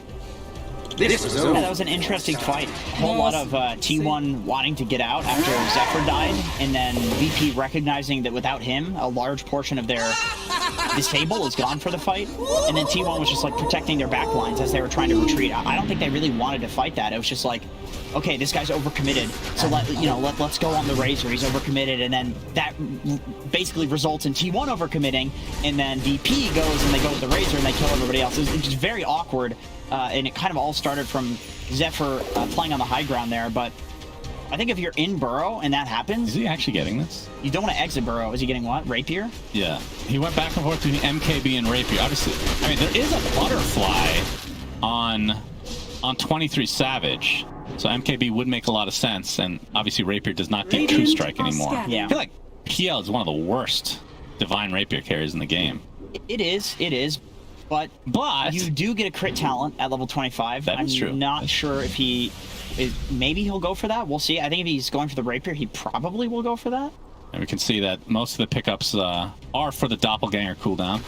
Pretty overwhelmingly so. I do agree with the sentiment, though, that he's really thinking about it, that they need damage. They need something big to win this game, because even when they're playing the fights extremely well, as he goes for the 4-second Doppelganger cooldown, thank you very much, Nightfall. I will not be here tomorrow. Invisibility. So Divine Rapier. I feel like they need it. I really do. I think even if you're taking these fights that are going really well for VP, they're really hard to execute, and they're just long and painful, and they're not something that feels reliable. And then even if you win these fights, imagine going high ground into this Nyx plus Lesh. They haven't even dealt with that yet. It's the hardest part to deal with of T1's draft. 2.5-second cooldown on Nether Toxin. Very reasonable stuff there. Yeah, the 25 talent and the spell prison. All right, 23 Savage gets Hoof Stomp, but we do see the 4-staff to safety here. So no Divine quite yet. About 1,000 away from being able to finish it. And again, it's a PL, so I'm not even sure how strong that is. I mean, we'll see. And I think the idea behind the Doppelganger cooldown for this game is if you lose the Divine Rapier, you die. Yeah. The Doppelganger, I mean, that's a great safety measure for yourself. Yeah, sure. Makes sense. Oh, despite Carapace is going to keep the Razor in place into the right clicks from 23 Savage, but there is the Aghanim Scepter Stampede coming through with all that damage reduction to come. Nightfall, well, the Phoenix staying alive for now. Not able to get off Egg, though, so a nice first kill for VP. See if the buybacks come through on T1 side or not. Spoiler will connect, though. This will be a huge kill. Big impale on the two heroes. And it looks like DM takes the tumble first. Cold Embrace did save the PL for the time being, but Nightfall just doesn't do enough damage to actually make a difference there. GPK just getting chased by Cuckoo, who's been dying all game. We actually will live thanks to that Yules. 22 Savage now in enemy lines. Is so tanky himself with that butterfly. Trying to dodge a little bit here. And of course, the rest of his team on the backside, Zephyr continuing to get these big impales out. Cold Embrace not able to withstand this damage. Boundless Strike is there. And finally, Save will go down. So it's now a 4 versus 3. They do get that full set of racks in the bot lane. And it looks like they're just going to reset. Yeah, they need mana on their heroes for T1. So it does make sense to back off there. I don't think your high ground siege is particularly hard. You just literally hit with the Viper from 2,000 range away. And my god, Cuckoo. He goes for this like greedy build, and it's absolutely paying off. 23 Bloodstone charges, and he's got the Invis Cape. That's after he died a bunch of times. Yes, yeah. So, like, he accepted that he was going to die a lot in the early game, and then decided that his late game is going to go really well. Maybe now I'll get very tanky. Yeah. With the Rapier now. Okay, Rapier online for Nightfall. He is hard to kill, has a Doppelganger talent like we talked about, has BKB, has Heart, but again, not a typical Divine Rapier type hero. No. The question is, who does he need to blow up first with this? He's not going to blow up Monkey King, because the Wukong's, I think, is going to protect you, even through Rapier damage. I guess Cuckoo's not bad to blow up, but he's got a Ghost Scepter and an Invis Cape, so he's not going to be easy to kill either. Zephyr's got Ghost Scepter, he's got Neon Disc. And so I think something we haven't really talked about is fighting for Nightfall is actually, when the BKB is down, the Nether Toxins that are going to be all over the battlefield, you can't create new illusions in that. So yeah, those don't matter so much now, though, that he has the Rapier. That's true. He's basically just like a regular carry now. That is a cool idea, though, that you're not able to spawn illusions, so you're just not playing based off the illusions anymore. Radiant Just get a are rapier, go raw scanning. damage, going for the abyssal too. Obviously, your illusions don't benefit from that either. Yeah, he had the shard queued up, but changed his mind here. Yeah, at this Just point, wants to go with against everything that you said in the early game. yeah, maybe that is the Radiant's idea, is top that tower he's just is like, under my attack. illusions are going to die anyway, so I'm just going to be a regular carry, agi carry, which is a cool concept. Yeah, and this next, they're getting scanned right now, so. T1 do know this could be the game-ending fight here. 23 Savage, Balanced Strike came out. Oh, that's a big item on Monkey King, or a big Druid on Monkey King. Oh, Nightfall. Oh, he's in a lot of trouble. It's already at half HP. Pops the BK lead, and now see the Divine Rapier. Do they have the damage to actually finish off? Big Wukong's command to come out. It's going to be a 1-for-1 exchange to start things out just on supports. All right, he's beating the crap out of his own teammate here, but it looks like Cuckoo will survive with that Bloodstone thereafter. Nice impale from Zephyr yet again. There's the Balanced Strike. They really want this Divine Rapier at the Nightfall. Attempting to get out at half HP again, and Carl is coming. They're going to get... Yep. Into the trees we go, and this, oh, nice doppelganger, but you can see the Jingu stacks coming through. A nice stun from Centaur, saving, but Zephyr again. The impales have just been... That's got to be game. Yeah, that's game. So on point this game. It was a good last-ditch effort, but just didn't work out for VP. T1 played crispy this game. Those supports, man. What the hell was that? It's the first time I praised somebody, and then they made me look. Immediately feed. And honestly, it's surprising because Whitemon, when we were praising him before, he would always die right after the That's replay, true. right? So, Whitemon, his deaths feel like they're space creators, a lot of them. no,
có đài bắt ở đây không? 458 đài bắt rồi. Что это было?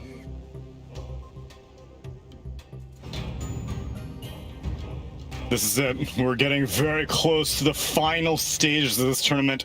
T1 may be able to pick up a 2-0 victory over VP. Are you with Purge? Do you think that they figured out the Enchantress team? Man, that was a masterclass on how to make Bambi feel like she has no forest to play in. And I think, yeah, maybe VP, I think especially Save, if he's kind of talking back to his team like, guys, the amount of resources they use to shut me down, maybe he doesn't want to play that hero. Maybe he wants to be more inside the lane, because we didn't really mention it, but 23 Savage, he only had 1 death in that game. And it is a product of how they shut down that Ench. He was able to have a chill time, an easy entry to the game, and because of his kind of just general presence, enabling the Lesh, enabling the Viper, that's what kind of brought them back with that comeback presence. There we go. And no surprise that they banned the Viper in the first stage, because he was doing so much. It was the old school counter to Razor when you think about it, because you don't need damage to actually deal damage. You have poison attack, you just get the stacks over time. It's eventually gonna deal damage, so you don't care too much about a static link in the laning stage. And T1 opening up with Nyx Lesh. This has been the strong opener during the second season in China. I talk a lot about China because China is super strong and competitive region. And the Southeast Asian team also, they screamed hell lot of against the Chinese teams. Like this was their go-to, and we can see the improvement already. T1, like this strong opener, I think this might be one of my favorite ones. I think the main thing about Nyx Assassin is the development of the hero, especially within the European region and Eastern European region. We didn't really have Nyx Assassins buying Aghanims. There wasn't any major changes to the Aghs itself, maybe an extra little 10% damage reduction increase, now 50, but like overall the item never really changed. But just players realized how strong it is. Like if you're able to play in an area, burrow strike in, have this additional range on your spells, and just be obnoxious, it is so hard to deal with. So I think that is the main thing. Especially in the previous game against the Phantom Lancer. There was a cute little play coming out from Wyvern in the previous game where he uses Holy Locket to give him mana so he can at least use the Doppelganger and get out of the trouble. But yeah, overall mana burn, one of the most annoying spells to play against this time around, Wyvern and Invoker. So yeah, you're talking about all this mana burn, and then they pick Invoker into it. I feel like every single time I see Invoker into Nyx, it's a bad time. But I like this for the idea of Nyx is a hero that plonks himself inside the ground, right? And he needs mana himself to use his spells.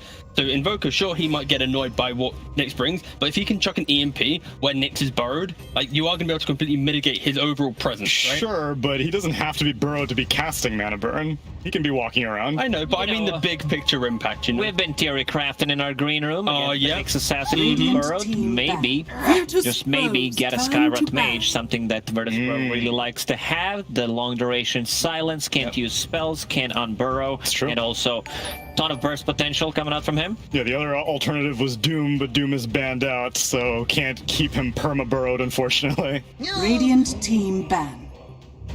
The VP, again, like we mentioned it already, they have this Invoker now. It was banned out previously, but yesterday when they played against Alliance, it was very active. You know, they had these kind of axes, Timbersaw off lanes, the Invoker was kind of the connecting piece of the puzzle, and that's the type of momentum that VP want to bring, because like in that first game, they were ahead. They had tactically been able to locate the Viper, the Leshrac multiple times alone, and were in control of the game. It's then T1's dominance of just kind of teamfight execution later on, where they're able to keep that Viper alive and get it around. So I think VP, they might just be fully subscribing to all-out fight early on just to try and overwhelm T1, like they have overwhelmed most teams in the tournament thus far. And I like this. Enchantress, you know, we've managed to beat it quite hard, and we'll show you how to deal, you know, with the maybe you figure out how to deal with all the pressure that we put with the Enchantress. Do you think VP is going back into the replay and just really understood how the Ench was locked down? Do you think they might even try and copy some of that style? Possibly, yeah, because he was definitely shut down. And this is the big counter. The Mirana, exactly. The old school counter, Mirana, just one-shot the creep. What cool. Yeah, the glyph worked on the creeps and your summons. So you see the arrow coming, you glyph it. 10 seconds remaining. Oh, as in like the arrow won't insta-kill through glyph? Yeah, but it still insta-kills through glyph anyway. It does, yes. Yeah. Although if you persuade or enchant a lane creep and you use glyph, it works on that creep. Even though it's persuaded or it kind of like you're controlling it. It's weird. But it does get insta-killed. But still, you're saying you want glyph buffs, you're saying that glyph is also broken. Interesting.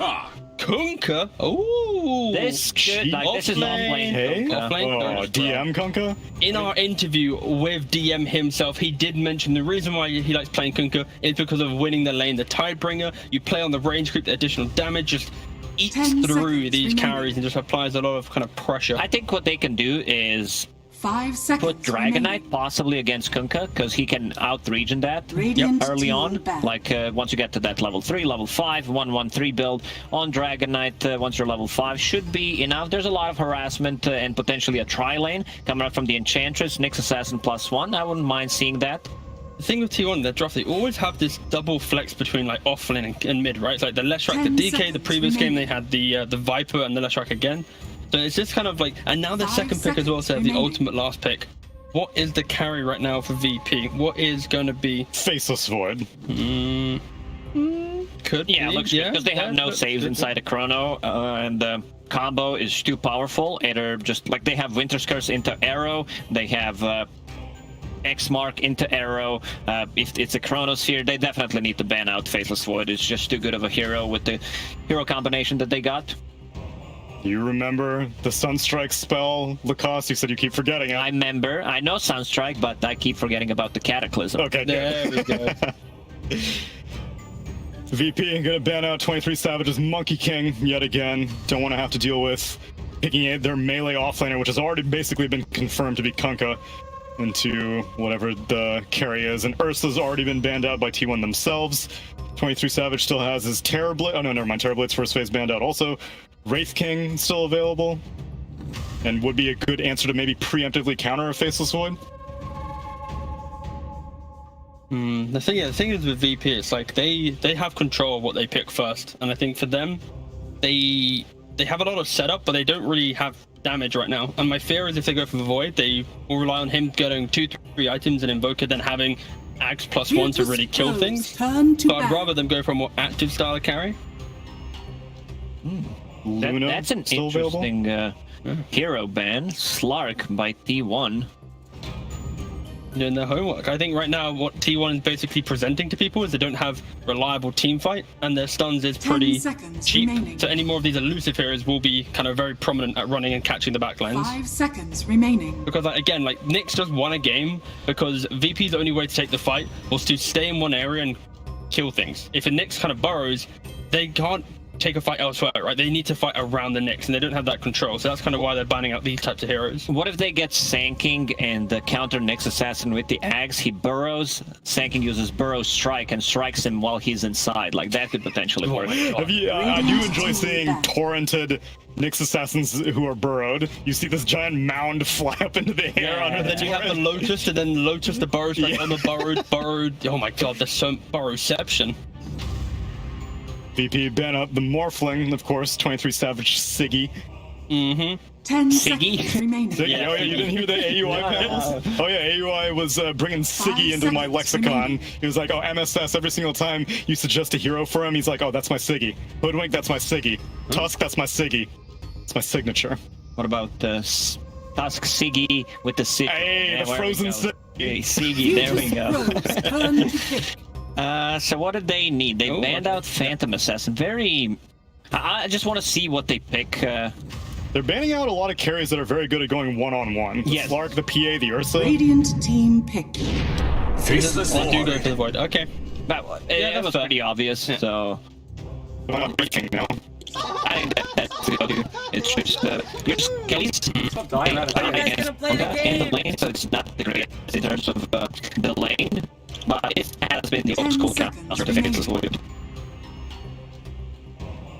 Yeah, I guess that also 5 explains the seconds Morphling remaining. ban as well. Another hero that could probably survive Chrono Burst. Maybe something like if they want to not get Wraith King, I'm thinking maybe Drow Ranger.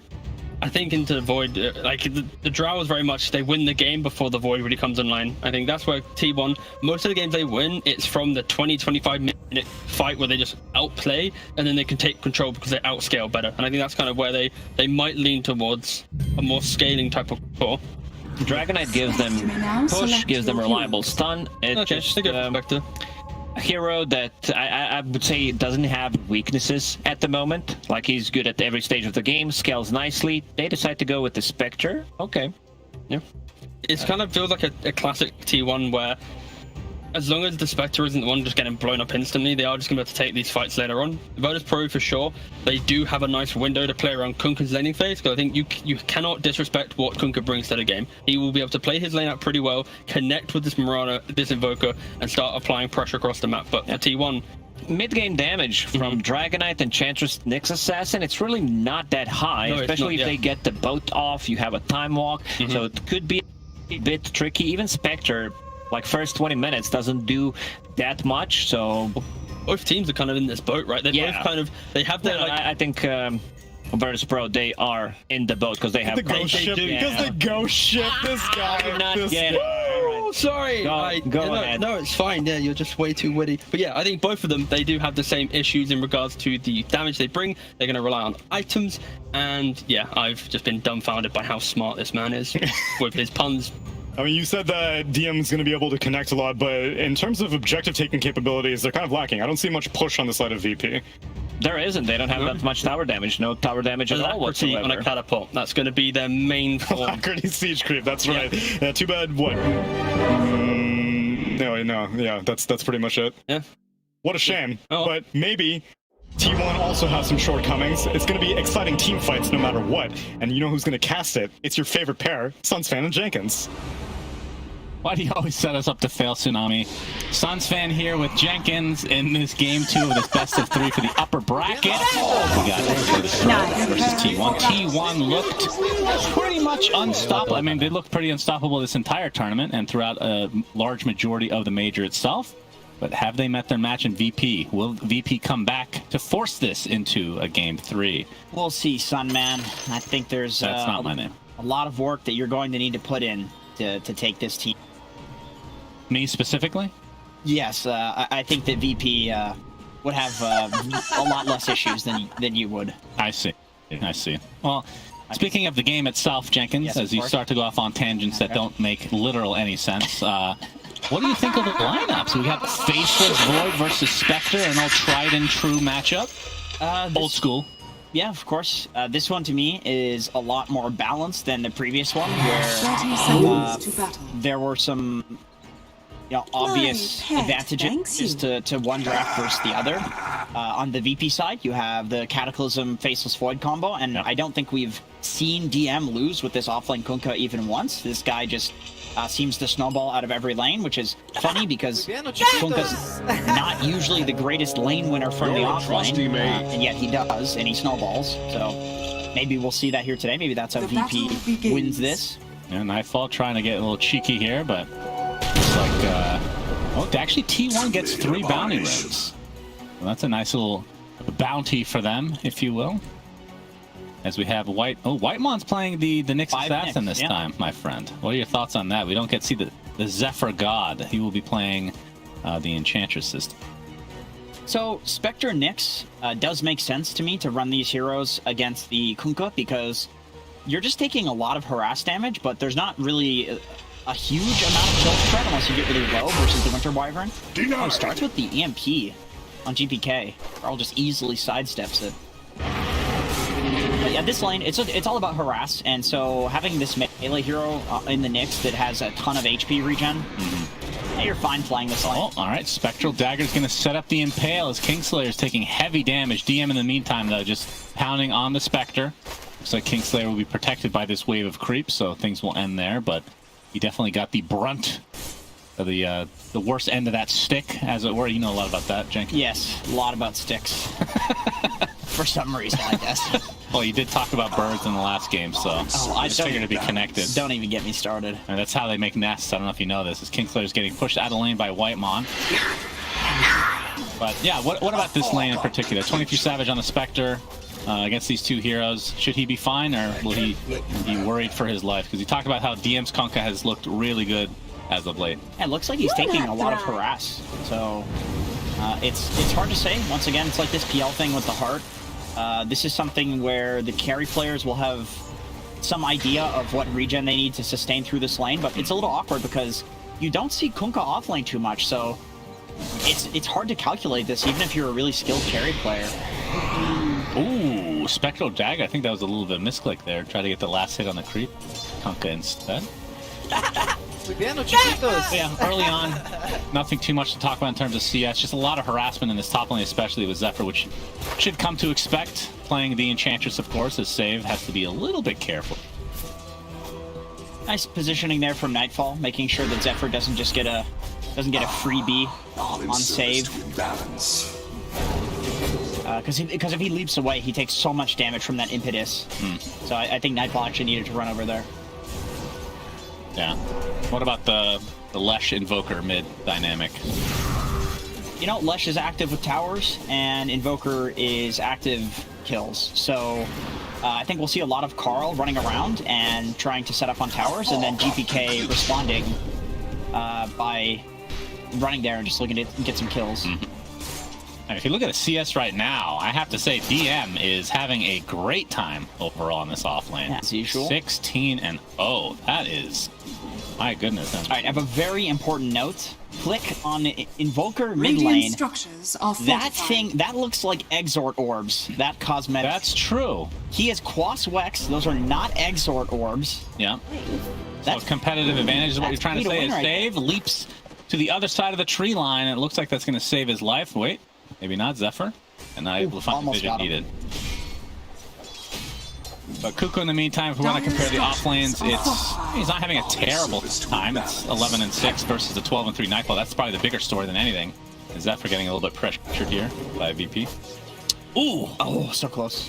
30 HP. And gold are linked. This offlane Enchantress, or offlane support Enchantress, it's so easy to play a core in a lane with this hero because it just wins in every single support matchup. And then if the support goes away, which is going to happen eventually because of exactly what we're seeing here, then the Enchantress can just go jungle and be really greedy and get huge, or you can sit there and pressure the carry. But DK is pretty similar. DK just always wins lanes, so that means that Zephyr can basically run around and do whatever the hell he wants.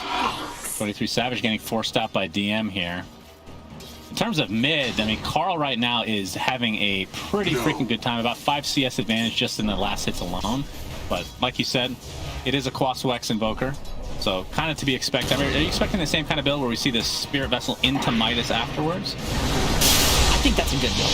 Tornado EMP. Oh, arrow just off the mark there from save. Carl with that Diabolic Edict will live here. I think with all of the healing mechanisms that exist in Dota right now that are incredibly strong, as well as the fact that in this game, VP is up against a DK, a Leshrac, and a Spectre, all heroes that are very tanky, all heroes that don't want to have Vessel on them. It's such a good Vessel game. They all also run in. Ooh, top lane! First blood goes the way of T1. Level 2 and level 2 Dragon Tail. Yeah, really cool. Under the tower, my goodness. Dire's top tower. Save is trying to get a little bit of a retroactive kill here potentially, but he's going to leap in. Has level 2 on arrow. And we saw the setup with the tornado. Of course, you do technically have X marks into arrow as well for a little bit later in the game. Yeah, that's a much easier combo to hit. The tornado, it's really awkward because depending on what level the Quas Wex orbs are, the combo's different. So it's one of those things that like it looks easy when it gets hit, and then when you actually play it in a game, it's like, okay, I don't know how the hell to time this thing. Yeah, that's true. But the reason I really like the Midas after Spirit Vessel this game is, I mean, it's kind of the same tale that we've been seeing throughout the major and this tournament as well. Is the Cataclysm is super important in this game because of the Chronosphere. Just playing Quas Wex, obviously you're not going to have those levels of Exhort early, so that extra leveling from the Midas is going to help out quite a bit. Yeah, he's going to get pressured here potentially. All right, Tornado into EMP. Will actually clip Carl, so he's basically out of mana at this point. Taking some Arctic Burn on the side as well. Kingslayer takes a mana burn from Whitemon in turn.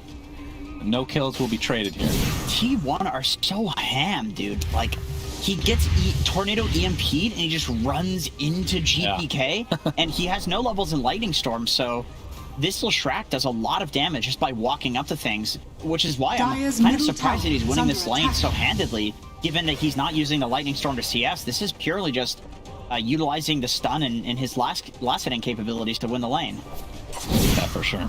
Nightfall Oh, he's actually gonna get the TP out here. No cancel available. We'll actually go back to base, it looks like. So being completely pushed out of lane.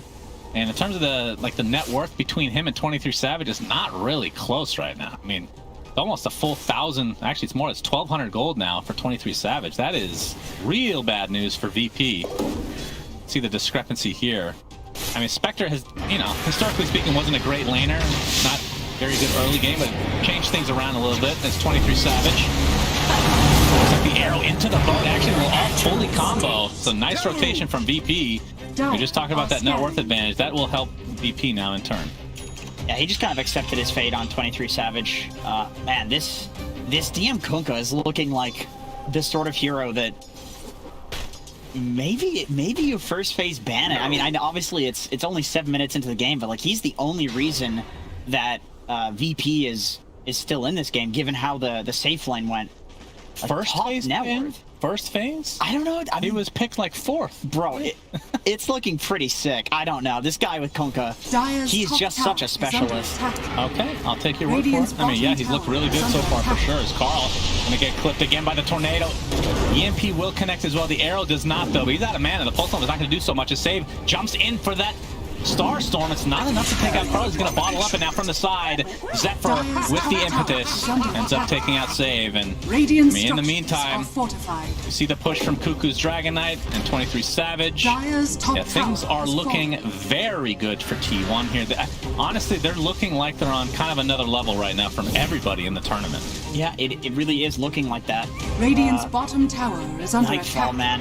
This is not the hero you want to be jumping on. No, you're talking about DM. Looks like they'll find another kill here, so he is the guy that's setting things up, you're right. But yeah, let's go back to Nightfall. I mean, the farm doesn't have boots yet, has just the gloves of haste right now, and still working on treads.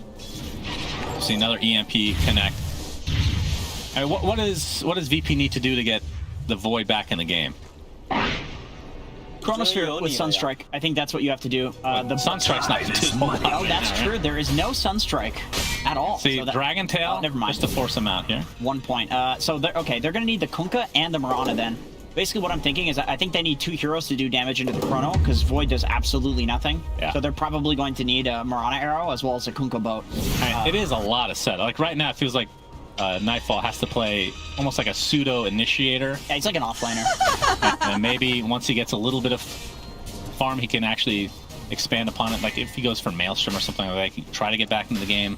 But definitely a rough start from VP overall, other than DM, like you said. It was actually top net worth. Yeah, he's good huge. lord. He's huge. Radiant's That's what I'm saying. This guy just seems like middle tower is under uniquely, extremely good at Kunkka. I don't think I've ever seen an offlane Kunkka do this well. And has his phase boots, has his hood, going for the straight into pipe, it looks like. Do you like this build? Yeah, Expecting anything different, or is this pretty much on par?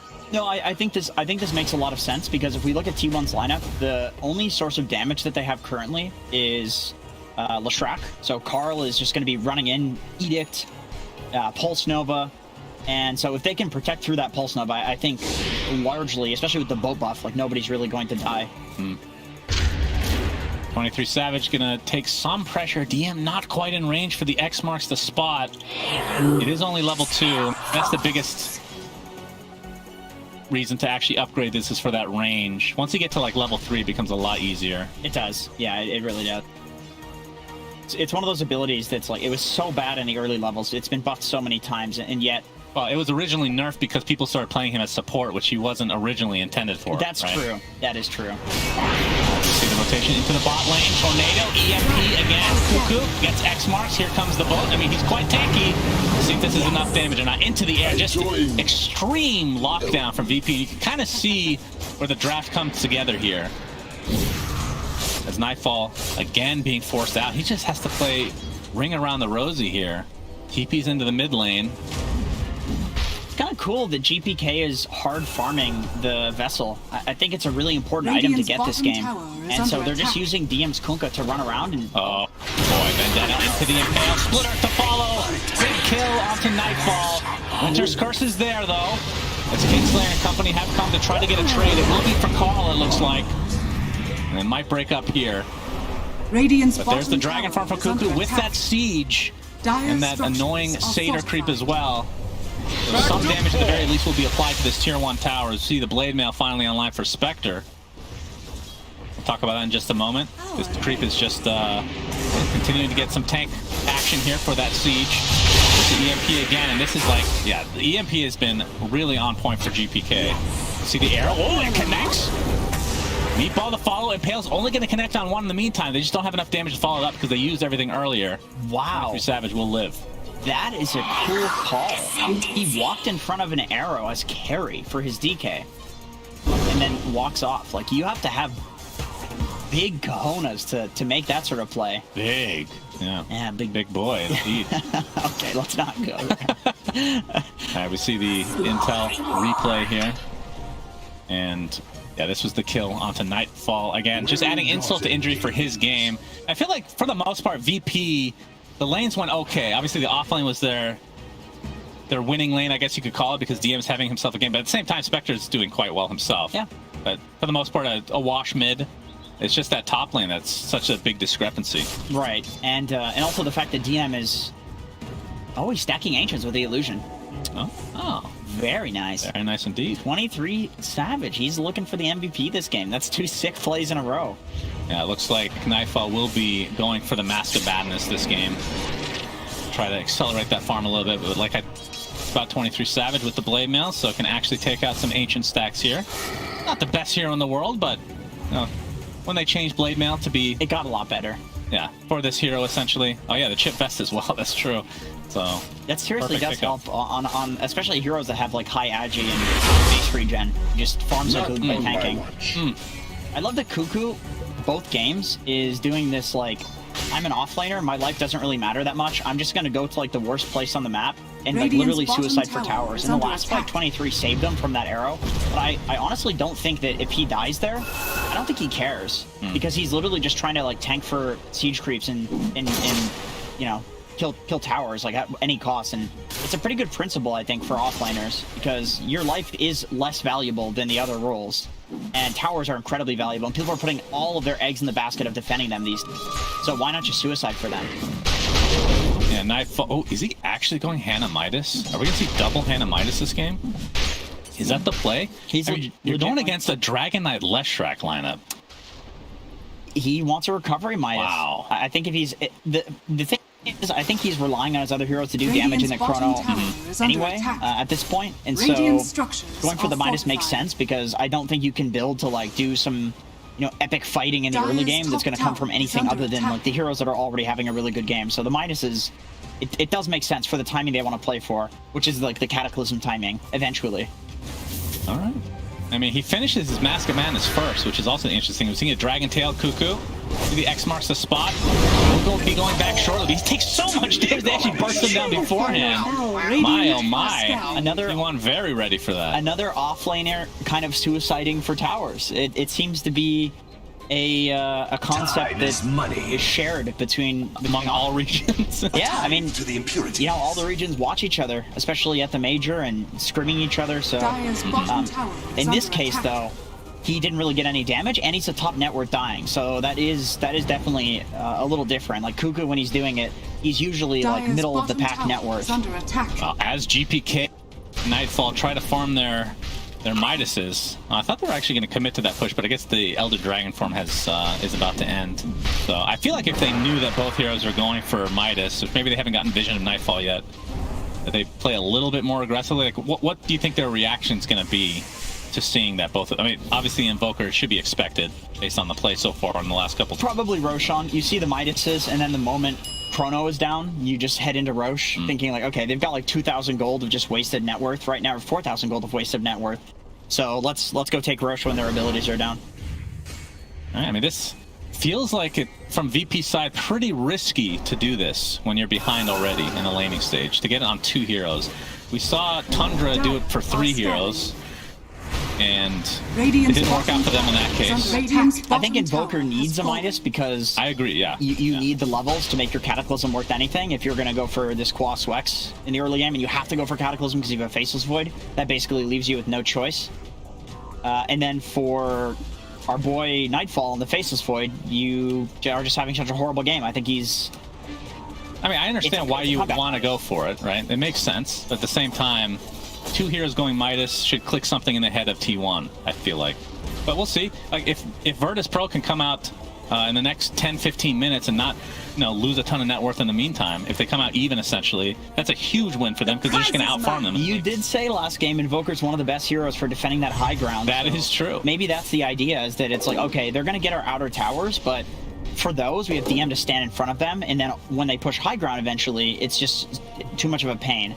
That's maybe the logic there, is like they think they can hold out for long enough to make the Midases worth it. Yeah, but it is very scary because, obviously... yes, the fluffy hats. Yeah, double fluffy hat. Nerfs, thank you. But with Dragon Form, it is a little lengthy cooldown, but Leshrac, not so much. Ton of Diabolic Edict, that's constant push. One thing I do remember hearing from Kunkka players back when this hero was like the go-to mid laner is that he's quite hard to siege these like tier 1 towers into, especially the mid-tier one, because if you walk up to try to commit to it even remotely, he just X's you from afar, and it's such a low committal thing that he can get a bunch of damage on you, and then if it looks good, they just murder you. Yeah. It's very difficult to push into this hero just because of the range on X. Cuckoo here has his hood, almost done with his Blink Dagger. Maybe that's what they're waiting for here on the side of T1. They should know that they have some sort of an advantage after this laning stage. As this tier 1 tower is still up, you can see that the sentry is spotting Whitemon right now. Radiant's top I tower love this is next under play attack. style, though, to just, once again, playing the absolute perimeter of where is safe for your team and just be tanky. And if the enemy team goes on you, the fluffy hats make you tanky now. And Tornado and the EMP. Spike Carapace comes out into the boat. The big shark is coming.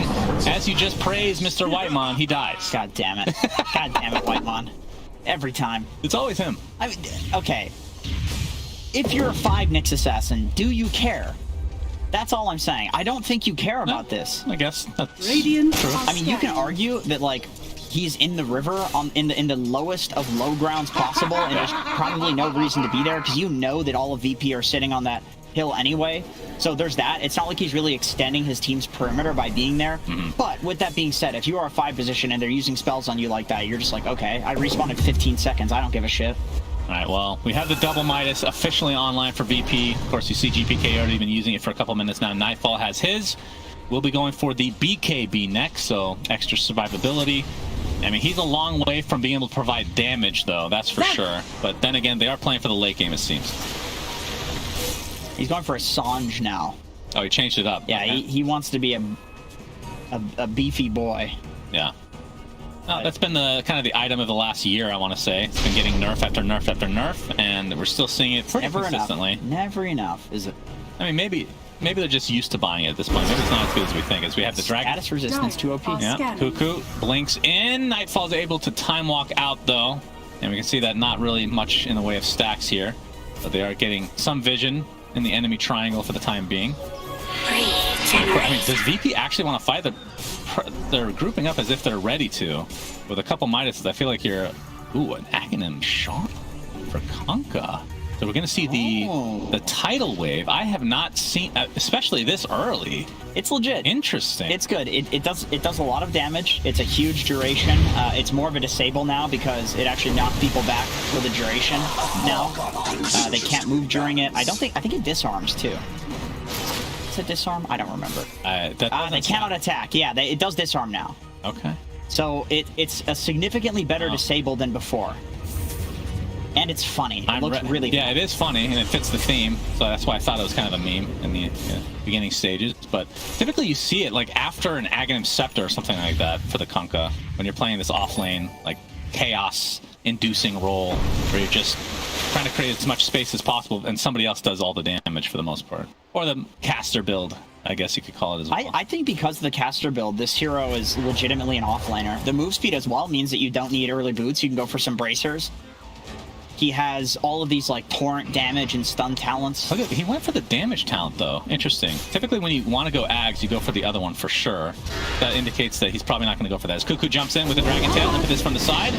King Slayer does get off the Cold Embrace for now. Nightfall again has his Chronosphere. It's going to connect onto 2, but they will find the Wyvern in the end. EMP right on top as Whitemon gets torrented. Will be brought down. So it's a 1-for-1 with the buyback. Of course, Wyvern still has that ultimate to work with as GPK getting chased. Gets arrowed under the tier 1 tower, so 23 Savage has to be a little bit careful here. The Star Storm to follow. He's taking so much damage, especially with that Spirit Vessel applied. DM has the X marks into Torrent, and this should be enough to take out the position 1 from T1. And Nightfall with the value Midas right afterwards. They somehow win a fight by having these 2 Midases. Just a great Chronosphere. I mean, those are the 2 heroes that you want to get with the Chrono. You get the 2, least tanky, most important support heroes. And with the Mask of Madness, he's actually able to do damage to the Enchantress. Good bait, too, by Kingslayer. Did he get clipped in that Chrono? Or was he actually just stunned from the Dragon Tail? I think he's just stunned from the Dragon Tail forever. Yeah, it's kind of an elongated fight for the most part, but... DM again, man. Every single time with the spellcasting, he's doing curse so much. To save GPK. Very nicely done. And the Ice Wall to prevent him from pretty much going anywhere. And he's all alone at this stage, so... Yeah, well-executed fight from VP. And you can see that DM not wanting to give the kill to Invoker, so X marks him back. That's why he got the damage talent, so he can steal kills. Yeah, makes sense. I mean, it's worth it. He's carrying the game so hard. Every single game, I've seen him have so much impact on this contest. Pick rate's actually crazy. We see Cuckoo jumping with the Dragon Tail. Carl, split Earth to follow. No curse online for Kingslayer. He does get off the Cold Embrace for now, but DM is in a lot of trouble. There's the curse. Just came off cooldown. You can see the tidal wave come out. Bolt to follow connects onto 2. That is a lot of damage. Meteor is here, though, and you can see the slow from that Ice Wall just doing work this fight. X marks onto Carl. Is that another tidal wave? What is the cooldown on this freaking thing? 3 dead in the blink of an eye. 4 VP. Triple kill for GPK. All right, the double Midas worked. I think that's the best usage of Tidal Wave that I've ever seen, legitimately. It's always a 12-second cooldown. Okay, he Tidal Waved to get more people caught in the Winter's Curse, which set up for the Torrent boat afterwards. That was ridiculously cool. All right, let me see if this actually happened. He just made it up. Well, I think that's what happened, but you can't go back in the replays, but now we can. Of course, with the Impact move coming out, the Tidal Wave. Yeah. The Winter's Curse comes out, and they pushes the curse target. So it pushes them all together. That's amazing. And it sets up the perfect Ice Wall and boat.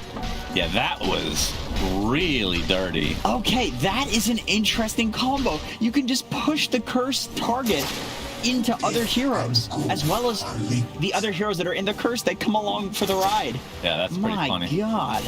Oh, slow-mo. Oh. That's not even the impact move, by the way. Yeah, that's just an impact extra. It just feels good to watch. Bonus impact.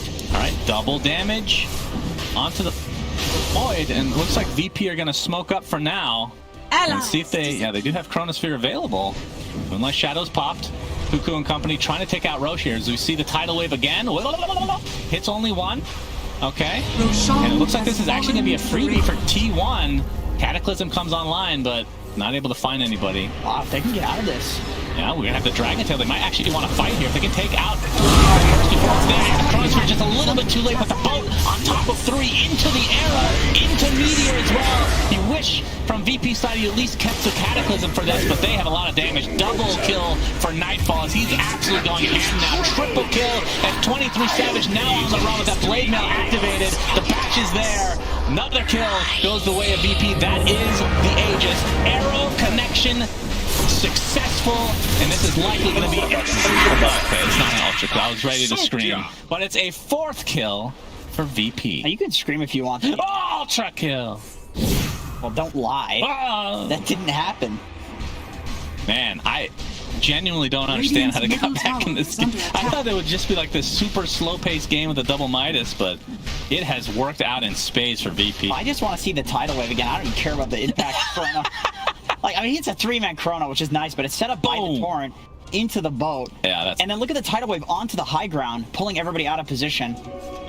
Yeah, there we go. Very nice. Man. He's using it like a Mars spear, like a pudge club. See, the thing is, you know that a lot of people watching... Oh, hell yeah, baby boy. People are going to go in pub and start building this, and then they're going to be awful with it. Like DM is just playing out of his mind right now.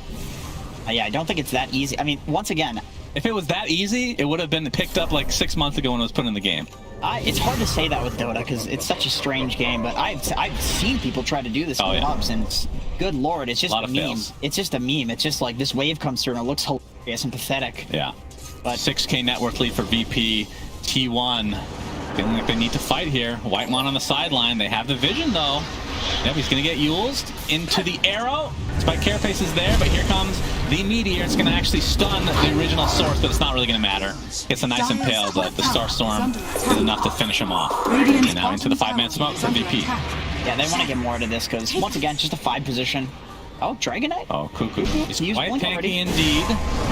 And we can see the time dilation to start things out. Save looking for the arrow, but doesn't want to throw it out until it's a guaranteed one with the X or something like that. We'll have to be, I guess, just happy with that 1 kill for now. They're headed towards the top lane. We can see, okay, Kunkka, or DM actually is building an Ags, by the way, which we kind of were expecting, but the fact that he didn't take the Talon is kind of crazy to me. 30 damage is a lot, is the thing. That's we have about 0.4 seconds on the Torrent when you have 1 million of them come out. The stun's not so important. It's more like you're already... It increases the damage too. What does? The Torrent from the Ags. Or the Talent. Does it? 100% sure, yes. Wow, I had It just no idea. doesn't say that. Okay, so there's 2 torrent damage talents then. Yeah, for the most part. Oh, that's interesting. Which is why, like, typically when you go Ags, you just go for the Torrent talents, you just brain dead it, but not the case here. I mean, I'm not going to question what DM is doing, but... I think the reasoning behind the damage, I mean, we could, you know, there's a question of does he know that, because I feel like that's a very weird thing to be in the talents. That's true. Did you know Pangolier, when you get the Shield Crush talent, the damage of the spell increases by 1? What? Yes. The 15 talent? Yes. What do you mean increases Cooldown by 1? talent increases the damage of it by 1. Dota's a very strange game. How is that relevant? It's 1 damage. I'm just saying, there are very weird things with regards to talents in this game. How do you know that? Because I was very confused by it, but let me get to my goddamn point. The 30 damage I'm talent... more confused why you'd bring up that there's a 1 damage dip. Who cares? Listen, Mr. Going on segues here. 30 damage, it's all about farming, okay? Uh-huh. He's getting to that Ags faster. All right. That is a good point, as we're going to see a kill on the Whitemon here. Every time we have any kind of a segue or story, Whitemon apparently dies. Yeah, I'm very sorry about that. I mean, I understand that aspect. That's true. But now you're going to miss the fact, like, if you could revert level 10 talent now. Yeah, that would be nice if you could go back and take it after you have the Ags. Yeah, it has his Ags now, so you're going to see the Torrent Storm out there. For those that don't know, it's basically just a ton of random torrents in the AoE that you... Or it's an AoE around you, right? But you do see the actual pool itself from each one. Yes. From the enemy side. And he did also go for the Strength talent as well. So he's just really looking to go in, be tanky, be disruptive. Mm-hmm. He wants, like, mixed damage as opposed to just... Well, technically, you said 2, but there's actually 3 Torrent talents, right? The 80 AoE as well, which does that's true. go on top of the Ags. Well, I was thinking, does that increase the damage for no reason? AoE? No. As we're going to see Carl, Sunstrike is going to connect. He's stuck inside the ice wall. Nice kiting overall from VP. But no, the reason that it increases the damage on the Torrent is because it does damage per second. So if you're going to be in the air longer... I get that, but it's strange that it doesn't... I mean, if Valve came out with a patch tomorrow that said fixed, I'm like, okay. It could be a feature, could be a bug. I can see it both ways. But I'm leaning towards feature in this case. Now I just don't understand the hang. That one's just an oversight. Somebody just put an extra 1 there. Why is there an extra, you know... What talents are there that they're just giving you extra little buffs? Yeah, that 1 damage, as usual, very relevant. Yes. See the Spirit Vessel applied to Whitemon. It's going to get a Spike Carapace, so GPK is stunned. Arrow on the other side to make sure that nobody's in the vicinity. And you can see that nobody actually is. So Whitemon is trying to build the Ags, but it is much slower than we're used to seeing here. Tornado. Oh, not the best setup here. The tidal wave was while he was in midair. But now with the BKB on the DK, maybe things change a bit for T1 in terms of their team fight, but it is an 8K net worth disadvantage right now. Radiant's middle tower has And they're fallen. going against double Midas. Yeah, Radiant's don't forget to use it here, young man. There we go. Well done. Splitterth actually does connect. Nightfall trying to be careful here. Time dilation does actually proc on top of Whitemon. Torrent connects as well into everything. Tidal wave, tornado, everything. We're seeing the Chronosphere on the 1 with the Cataclysm to fall. It's 2 dead right off the bat. It's going to cost them their Winter Wyvern, though. Time dilation again. 23 Savage. He's stuck in the vicinity of a lot of VP players, and you can see the meatball come out. It's just too much damage to deal with. Double kill for Nightfall, as now Cuckoo's BKB has already been expended, attempting to get out, but that cold snap keeping him basically in place. Starstorm, GPK gets credit for that kill. VP, yeah, GGs are actually going to be called here, and I can't blame them. After the laning stage, it looked like T1 were in pretty good position, I'm not gonna lie. But VP just out-executed them in the end. DM is just such an impressive Kunkka player, man. He literally carried them. He legitimately 1v5 carried them. And, you know, Nightfall with some clutch chronos, you know, that's pretty good. Those were nice. But they were all set up by DM. Like, they were off the back of him running in and setting it up, or an X, or like a Torrent on 2, because the chrono would come out and the boat's immediately there. It's like DM's like, I don't even need the chrono. I was already gonna boat them. What a Kunkka god. I mean, we talked about how Virtus.pro could get back in the game since Nightfall is, you know, he got up.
Radiant team pick.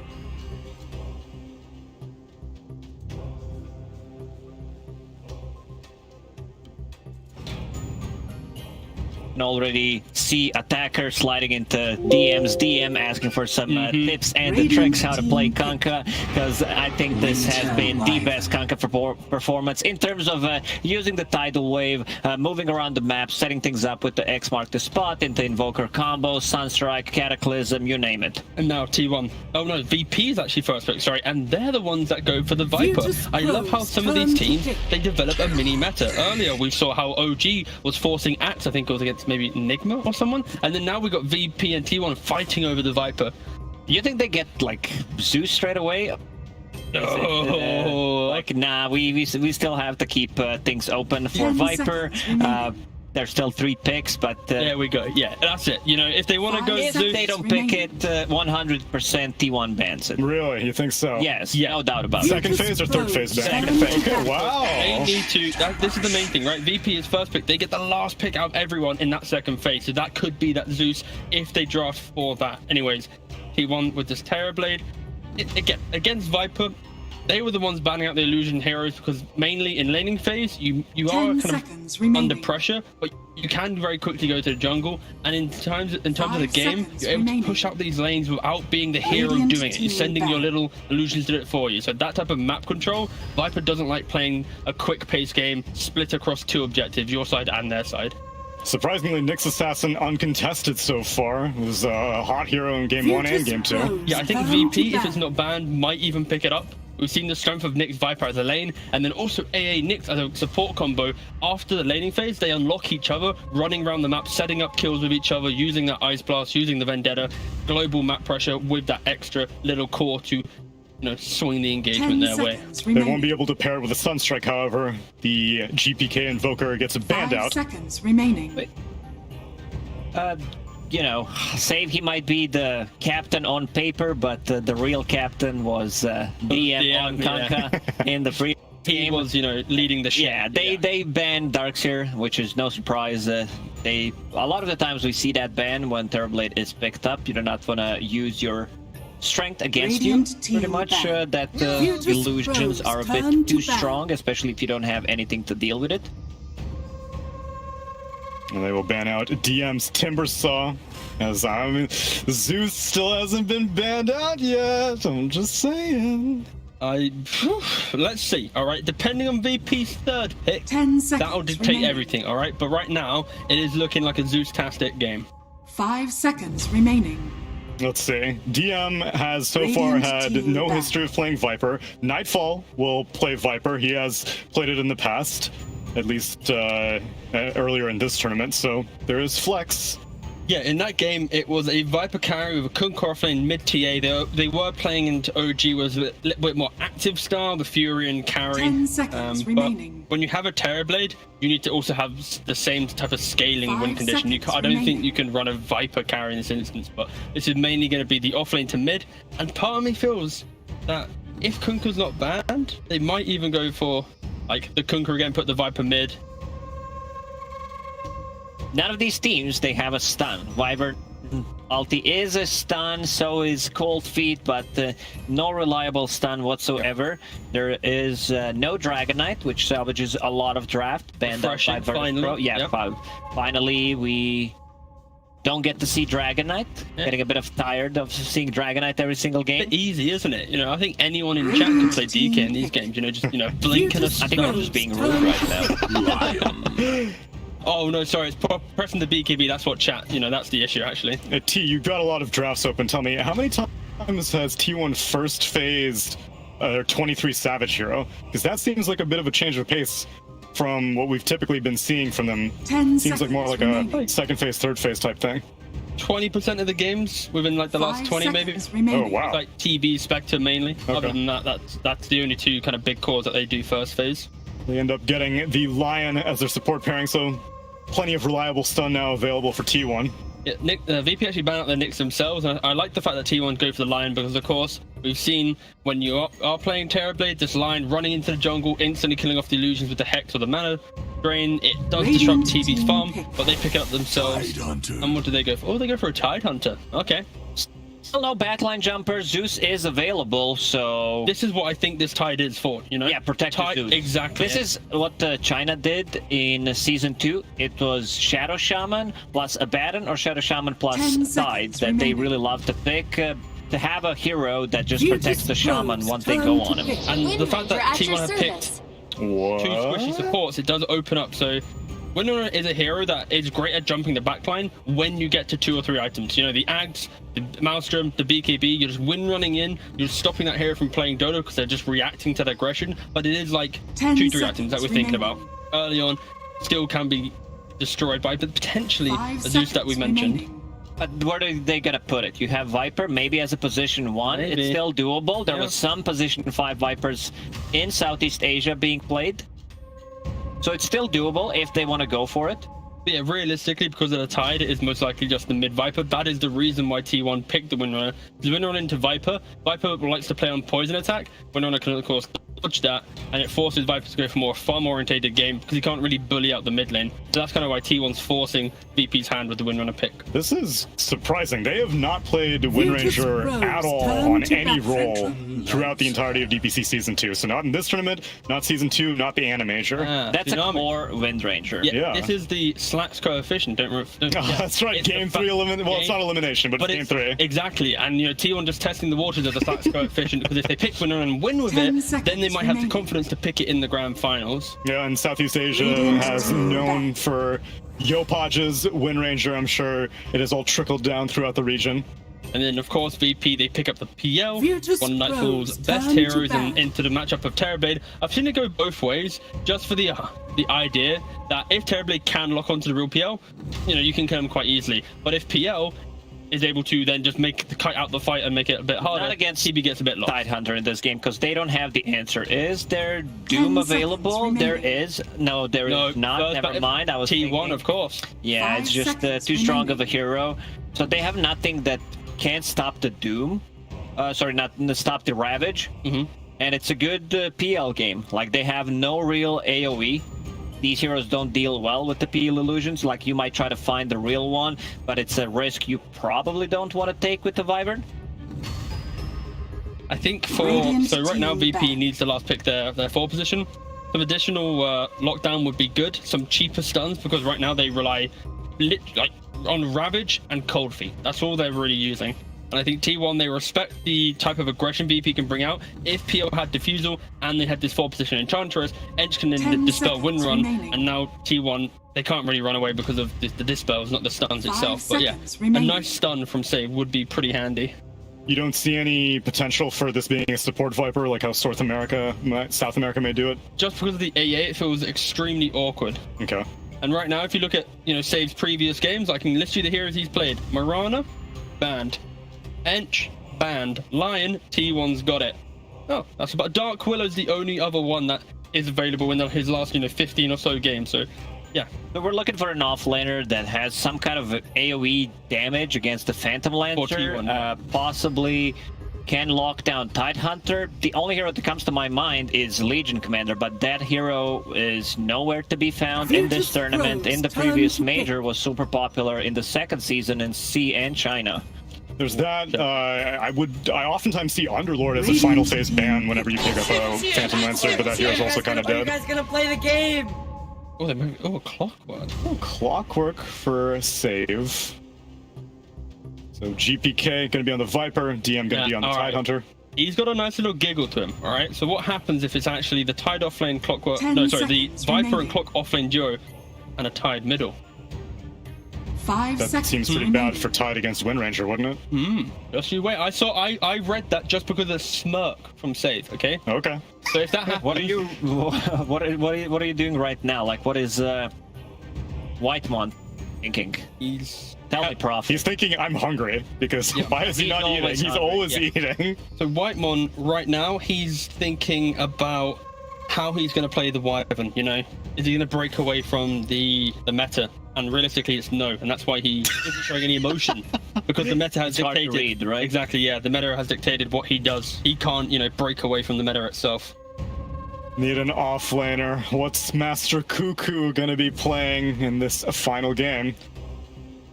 Unless if it's like a Windranger offlane, but I find that unlikely. realistically, they do need a frontliner, and They could maybe put Windranger on the offlane and get something like Ember Spirit, maybe, but then you get Dumpster in the lane against Viper. I'm just seeing this Legion commander. Probably not gonna be it, but Sand was that? I think that's Sand sound. Yeah, okay. Hold tight. Let's see if we got it again. Look, the smirk is. Look, there it is. Make Tidehunter, you say? Yeah. All right, GPK, what we doing, brother? All right, production. Show me the heroes. Show me the lanes. Show me the names. Oh, well, you know, you sometimes you read a little too much into it. Yeah, a little bit. But anyway, you do have quite a stable looking draw from VP. The fact that you do have the PL into the Terrorblade. I think the big factor for T1 is they have the Windrunner. If you find the real PL, you lock in with the ultimate, you always be able to kill him. So it's a nice counter. And then of course, Sand King with the Sandstorm, you localize that fight. So I think T1 has some nice answers to what VP has. But this is, VP with PL can sometimes be rather devastating. I think no answer for Tidehunter. He's not afraid of any of these abilities. He gets a hood. You can't really burst him. That's going to be a huge issue for T1, and just the PL against the TB matchup is too good for a PL. Hood into the Fusel Blade. This game, I believe, you're playing into Windranger, into Sand King, so you also need to be able to protect yourself. You have a relatively global presence from Clockwork and Ancient Apparition to set things up. I'm feeling Virtus Pro. I'm also not going to go against my own prediction before the tournament started when I said that Virtus Pro is going to take the whole thing. But I said that T1's going to take the whole thing. I think Windrunner, the lack of clean lockdown from Virtus Pro, will be the shortcoming. Windrunner will lock onto that PL and mitigate the carry potential. So I am going to stick with the prediction I made as the tournament started and say that T1 will win this game. I'm going to go with the prediction that Slacks is probably the smartest among all of us, and Game 3 Windranger is always destined for failure. That way, at least we get an interesting tweet out of it. Or what, and we're gonna get an interesting game out of my personal favorite ever casting duo, Sunsfan and Jenkins. As usual, all downhill from here. Sunsfan with Jenkins. We have game number 3 of the upper bracket finals. T1 looked real good. VP has looked real good. The loser will face OG or Alliance in the lower bracket finals. I disagree with both the analysts. I think we will have a disconnect, a mass disconnect, and the team will win this. I think we're going to a game 4. So a draw, in other words, a remake. Yeah, remake. But that still counts as game number 3. But it will be technically a different game than this. 4. Right? Yeah, the items will be different. Okay. Yeah. So who do you like here? We see I'm glad to see Sand King kind of coming back into the fray a bit. We saw a couple games in the Animator, not a ton of them, but honestly, he looked pretty good.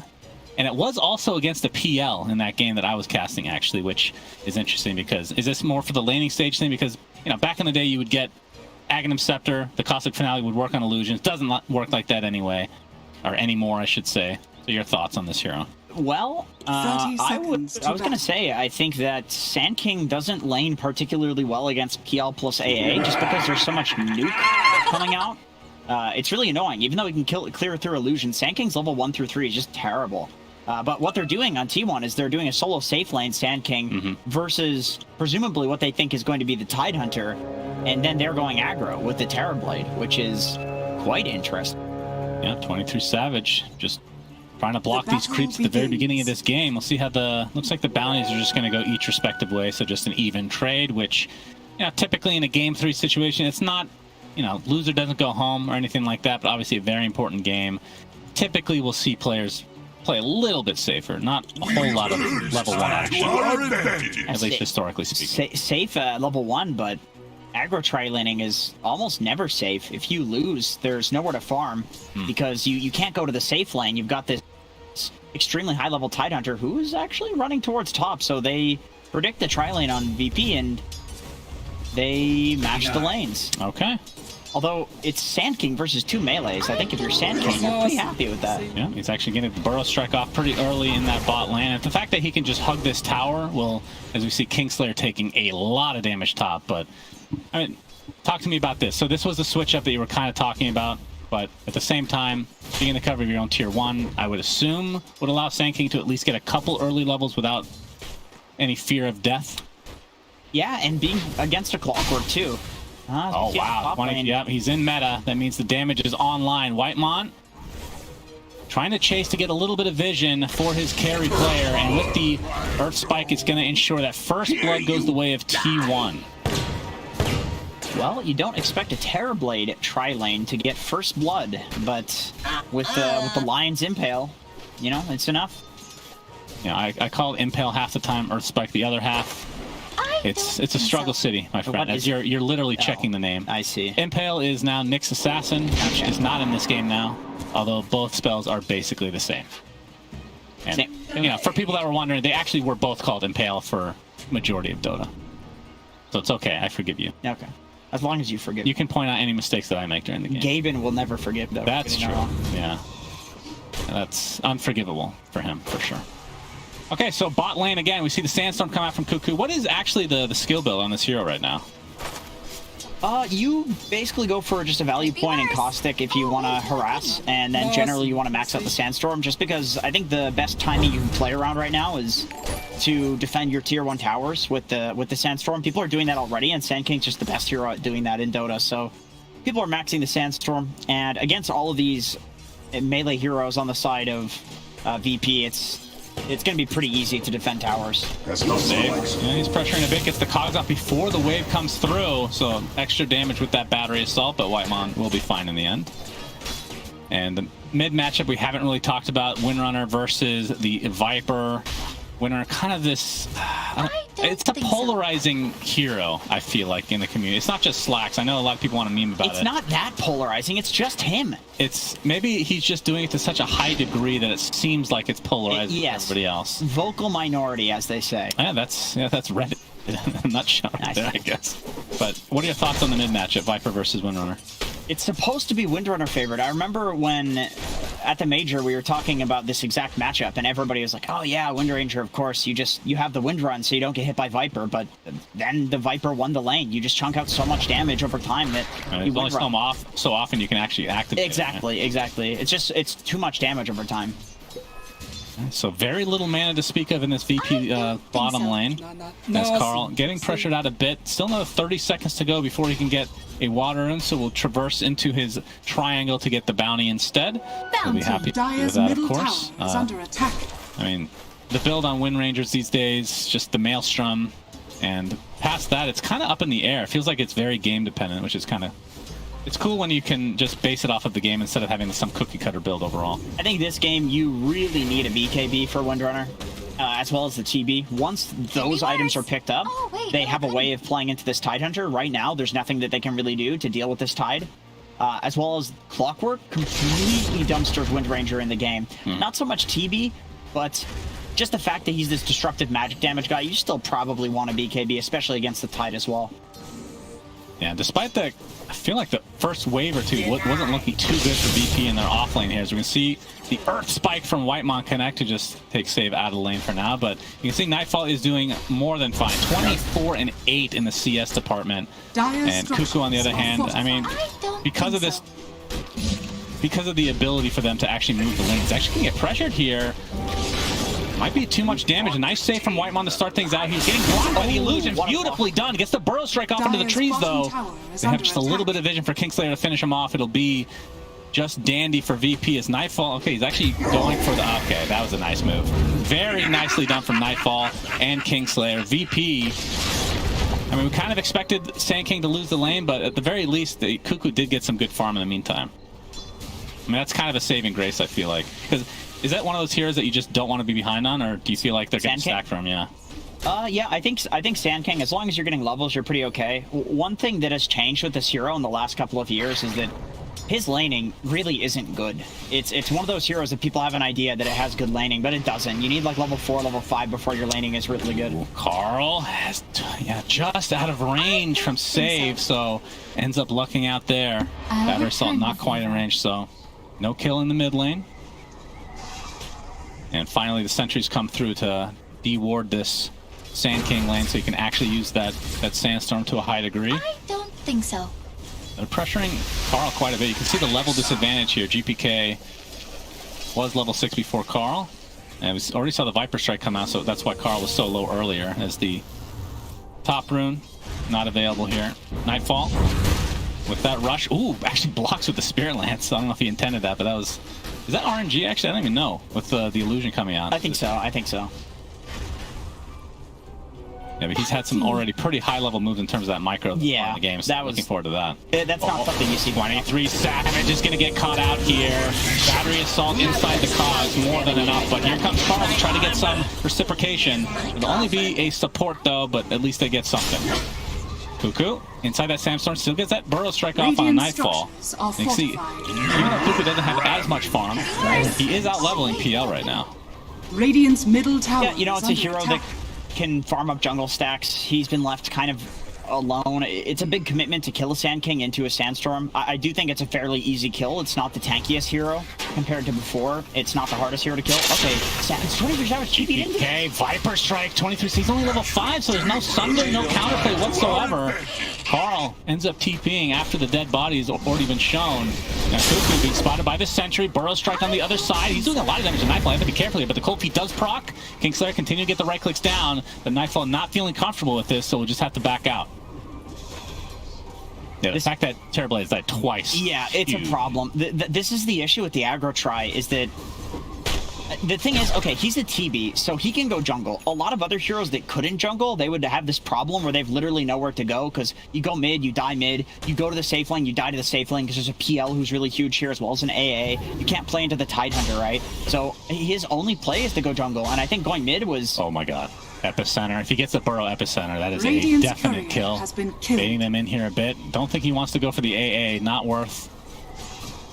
I mean, if you can kill PL, that kind of saves the game to a degree for Terrorblade, who doesn't want to fall too far behind here. But yeah, if you put the PL behind, then the TV has somewhere to go. But the thing is that hero is perfectly fine at jungling. So I think 23 probably just identified that, like, okay, I should not have gone mid like that. All right, save will be caught out here. He gets Whitemon inside his cog with the battery assault applied as well. Cuckoo trying to make some space, gets the epicenter off, but the burrow strike misses. Nightfall with the doppelganger will be fine.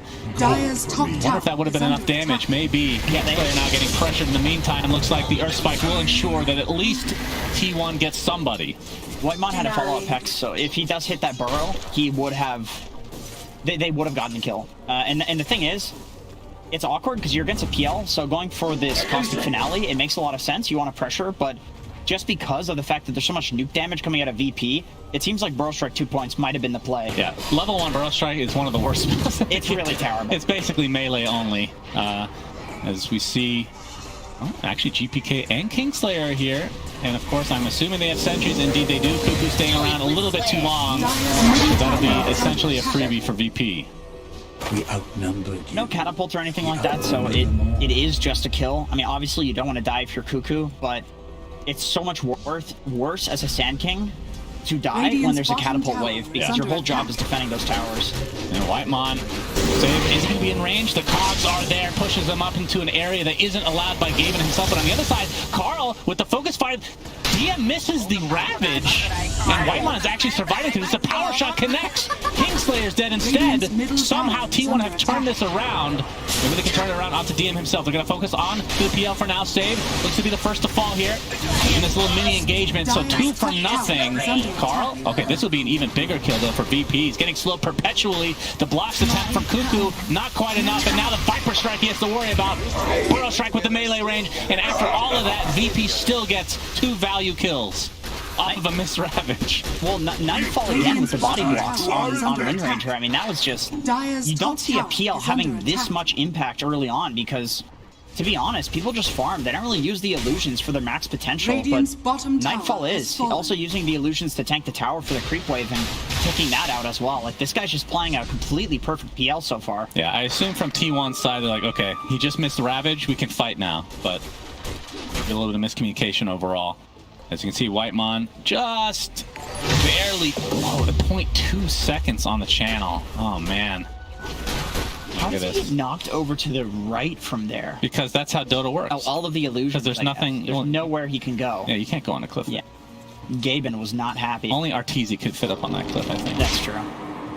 Valve has coded the game specifically to make sure that that's the case. At this point, it seems like they have. Oh, Maelstrom almost done on the Windrunner. Now they're actually going to get the smoke here. See if they can find anything. 2K advantage for VP so far. As DM with the hood, Arcane Boots, Bracer, and tough kill though. Next item is Blink, but he is completely surrounded. We have the epicenter, not being fully channel. As you can see, the Hex actually canceling the TP. Yeah, there's a good attempt into the Finger of Death. Don't think is that enough for the charge on the Finger of Death? Yes. How many seconds do you get after that? Quite a few. It doesn't even say. I mean, hold on. I mean, it's a tooltip. I would. 3 seconds. You get 3 seconds. Oh, that's quite a while then. Yeah, I thought it might be like a second and a half. Okay. No. Hard kill to get, but a really important one because Tidehunter is not like a Timbersaw. Well, I mean, to some degree it is, but if you die a couple of times on Tide, you become very killable for the rest of the game. Timbersaw, it's a little bit harder. And then there are other heroes that, like, no matter how many times you kill them, it's not worth it. Yeah, it did require 3 ults, as you said, but definitely worth, in all likelihood, as long as you don't fight in the next few seconds. Yeah, you can fall off on Tide and just become a Ravage, though, if you die a couple of times, which feels really bad, because the hero feels so much better when you can play like this frontline VP tank. Yeah. All right, VP are grouping up, so yeah, the smoke comes out as expected. PL now with the Diffusal Blade. We'll see how active Nightfall actually wants to get, because like you said, he's been more active than we're used to seeing, and that's a full 3 minutes faster than the average. Wow. Oh, how did... That's quite good. How does Carl know? Did they smoke on a ward, or... Cuckoo... okay, maybe he does know... Carl with the game sense. Yeah, so the smoke. Okay, they might find the kill instead onto Zephyr. We're going to see the Ravage is going to connect on 2. A nice, easy cleanup for VP on Zephyr here. As we see the Burrow Strike connect on the Clockwork, we see 23 Savage gets off the Metamorphosis, which means DM has to be a little bit careful here. In the meantime, Carl with the Focus Fire, he's able to get the AA, but he might take the Viper Strike in turn. We have the Sunder available. Not sure. Carl getting extremely low, though. It's going to be a 2 for 2 to start things out. Now the chase is on to GPK. Okugo's a haste. Yep, haste rune. Burrow Strike in 5 seconds. He has to be careful. He's inside the Sandstorm right now, and the right clicks will be enough. So T1 end up getting a ton of kills in this fight. And 23 Savage is back, Jenkins. Yeah, that's a really cool call from T1 to take that fight after losing a hero right at the start. Without getting any spell off on Zephyr, they're still like, the Ravage is more important. They have no Ravage. Let's just run at these guys. Like, they're diving our towers. Then they get a haste on Cuckoo, which really helps out, as you can see, just dying right at the start. Yeah, no Curse available, no Cold Embrace, although, you know, we've talked about Cold Embrace, and it's... Like, look at Carl. He just goes in. He's like, I'm just going to take this AA out. And if he survives here, I mean, that'd be completely devastating for VP. I mean, Sunder was available, but that's not something you want to do. Especially when you're starting to finally come back on the Terrorblade. Right before Carl dies, he hit the... Man, I love these guys. They actually have the best celebrations mid-game, for sure. His boy Carl, sacrificing himself for the greater good. I guess so. Shackling right before he dies, suiciding in. Carl does have the Maelstrom, but, you know, if you look at the farm right now, not doing terrible, but definitely not up to par in terms of just the mid lane matchup as of yet. As we see VP going to town on this tier 1 tower. Without Ravage, too. T1 could fight this, but no, it looks like they don't. Hook shot connects. AA Blast is coming. I don't think we've seen this spell this game. Curse is going to be trying to counteract this, and the right clicks from Viper. More than enough for Whitemon to take a tumble. So this will be a tier 1 tower for VP. Yeah, T1 were just trying to kind of poke there while VP were pushing that to delay it. But they saw Cuckoo on the ward top, so they know that that was not something that T1 was supposed to be able to do. Zephyr getting chased now. Gets the Arctic Burn off, trying to go to the high ground, but this is too much damage. It attempts the TP as well, actually. As you can see, DM not too far away from Blink, but on the other side, Cuckoo does have his, so... Yeah, that's what they were doing. T1 was trying to delay for Cuckoo to get his Blink, but he walked through a ward, and VP identified, like, exactly what was happening, and so they just go completely beast mode ham, because they know that behind the tower, there's going to be no Sand King, so... You guys, you know, you're not allowed to be here, so we're going to punish you for this. The fact that he's going Eternal Shroud on Sand King. Talk to me about this. I like this build. I think the Sanjin Kaya Eternal Shroud build on Sand King makes him a monumental pain in the ass to kill in fights. You try to play into the Sandstorm with all of your heroes, and he's just healing for so much because of the hero lifesteal that you get. That's awesome. Is he really? I don't think so. Yeah, that's a pretty hard kill. I mean, this is always going to get the burst strike just to be able to steal the double damage, indeed. Shackle Shot will not connect, however. Not even going on this guy. Yeah. he just, I mean, even if they get the kill, it's going to provide enough time for VP to counteract at the very least. He's going to ravage you before he dies too, and then that counteract play is going to be just absolutely devastating. So good call from T1, just kind of poking there. You poke there, and maybe you get some forced TPs or forced rotations, even if it's just through movement. After that rough start, 23 Savage is now top net worth. And he's popping off. Man, he has made a gigantic comeback in this game. Has the SNY Dragonlance. Will be going for Scotty next. As we see the smoke now from T1 on everybody but the aforementioned 23 Savage. Radiant's top tower is under attack. If they can find a value kill, this will help put them in the driver's seat for this game right now. But DM doing what Tidehunters do at this stage. Just tanking up. Oh, Cuckoo. Epicenter. Into the Burrow Strike with that Blink Dagger reveal. Nightfall gets really low, but there's no follow-up at all from T1. So perhaps a little bit of miscommunication as Save misses the hook shot. Maybe that was a little bit of just trying to force things out. Like, if he can force out the Ravage there, then that's a good initiation. It is a little weird when you see these. Oh, right, Mon. Oh, he's dead. Yep, another cog.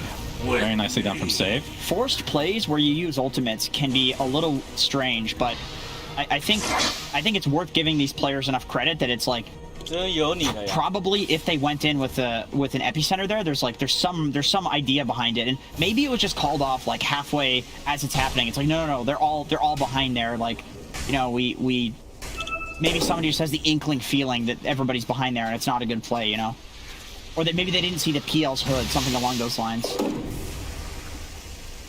Either way, not on the same page. Yeah, hard to say. Which is actually not something we like.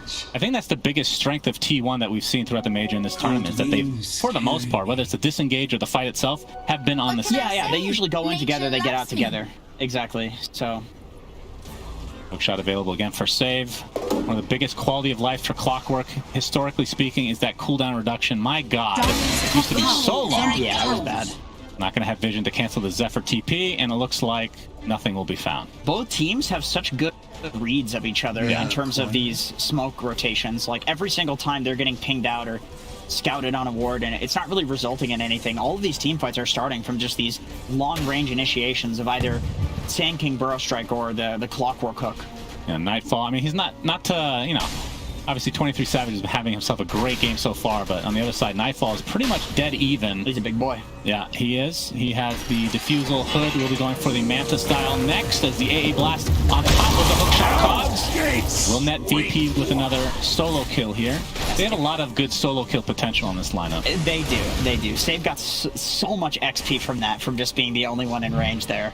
With the AA, it's really easy to kill any of these heroes. Even the Wind Ranger can die to you if you're Save with the AA Blast until the Wind Ranger gets the BKB, which presumably is why T1 is not looking to like really commit to these fights right now, because they're close enough to the Wind Ranger BKB, and Savage even going for his own. He just wants to tank up and outrange the magic damage, which is something we've been seeing for quite some time now. This Dragonlance build lets you just be outside of the Ravage, outside of the AA Blast, and he is going for one eventually, because that's not, you know, a full solution, but it is partly a solution. I mean, he has the next 3 items, maybe even more, queued up in his inventory. I love it when players do this. I mean, if you're terrible, you can do this, though. You're going to get those items. Yeah. It's so frustrating. If there's a TV jungling, you're just losing. The only other hero is Luna that will jungle faster than a TV, but then TV in the late game beats Luna anyways. So it's like, feels like one of the best carries right now. And we see a fight here. Cuckoo, A blasted. Burrow Strike's not going to connect on anything. It just gets picked off. So again, another solo pick off for VP. But, I mean, I feel like, again, Terrorblade, he's getting through almost every single game. Like, he is in almost every single game, Jenkins, and it's not even first 2 pick. Why is that? Do people just want to... Do they just assume he's going to get nerfed so they don't have to worry about it anymore? Or?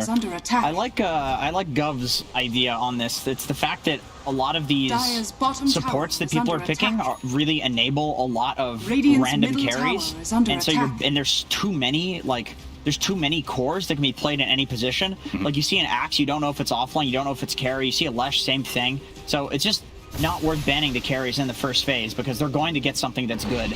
So you may as well just ban out like the Enchantresses and the supporting heroes that you don't want to play against, AA as well. Yeah. we are seeing. Yeah, that's actually true. The AA has been pretty much perpetually banned after the first couple days of the major.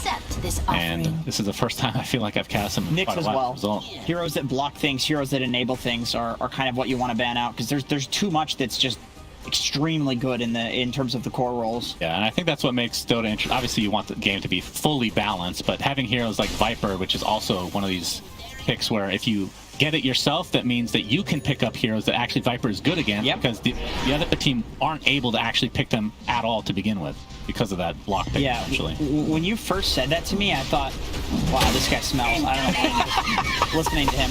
But then I realized, like, you're totally right. It's what did I tell you? This months ago. This was like NADPC 1 or something. You had this theory, and it's funny. It's like it's progressed to the point where you see it almost every game. You see, like, the counter getting picked, and then immediately something that it hard counters. That was the whole story through the major with this Nyx assassin. Wow, that's a lot of credit being given. Thank you. Yeah, but you really needed to take a shot.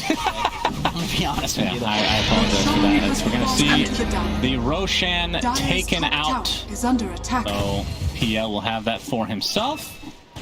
And that was the first of the game.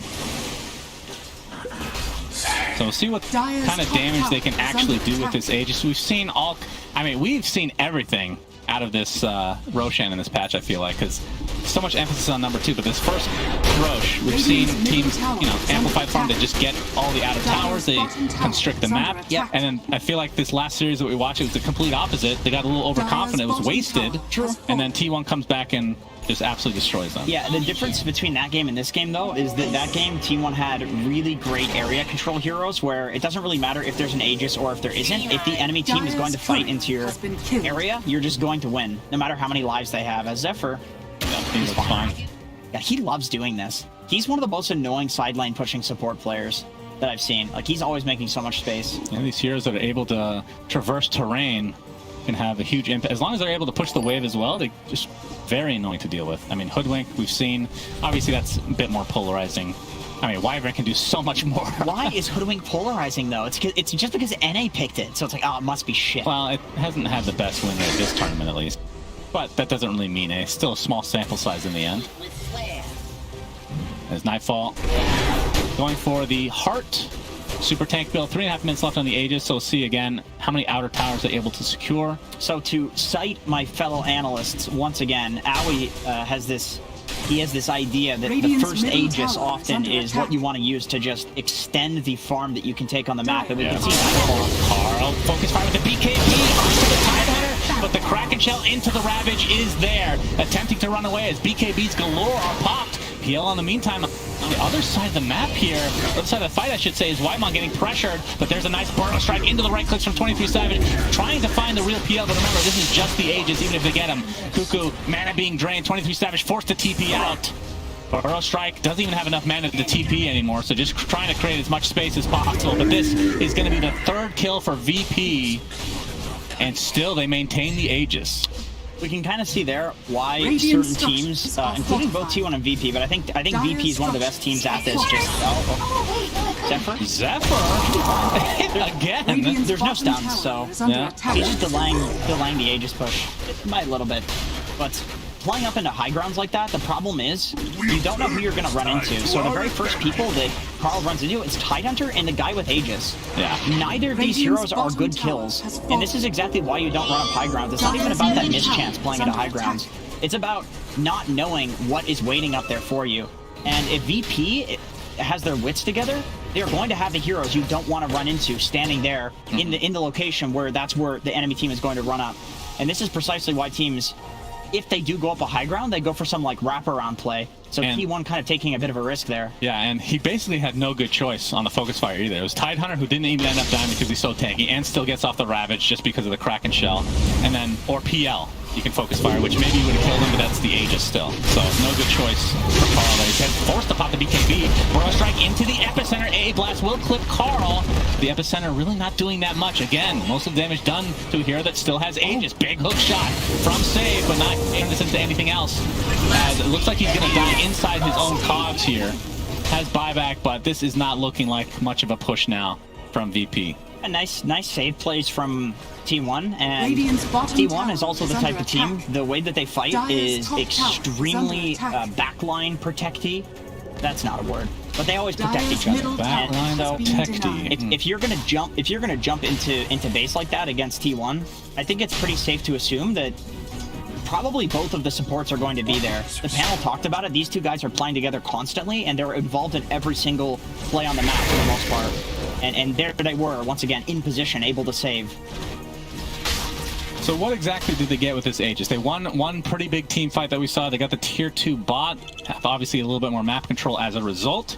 So the lead has extended, or has it maintained? What was the lead? It's extended a bit. I mean, the farm the VP are taking are in the triangle of T1, and this is exactly what Owie always says with this Aegis, is that if you're this PL player, you can play up extremely far with this Aegis because you have so much time for your team to come and save you after the Aegis despawns.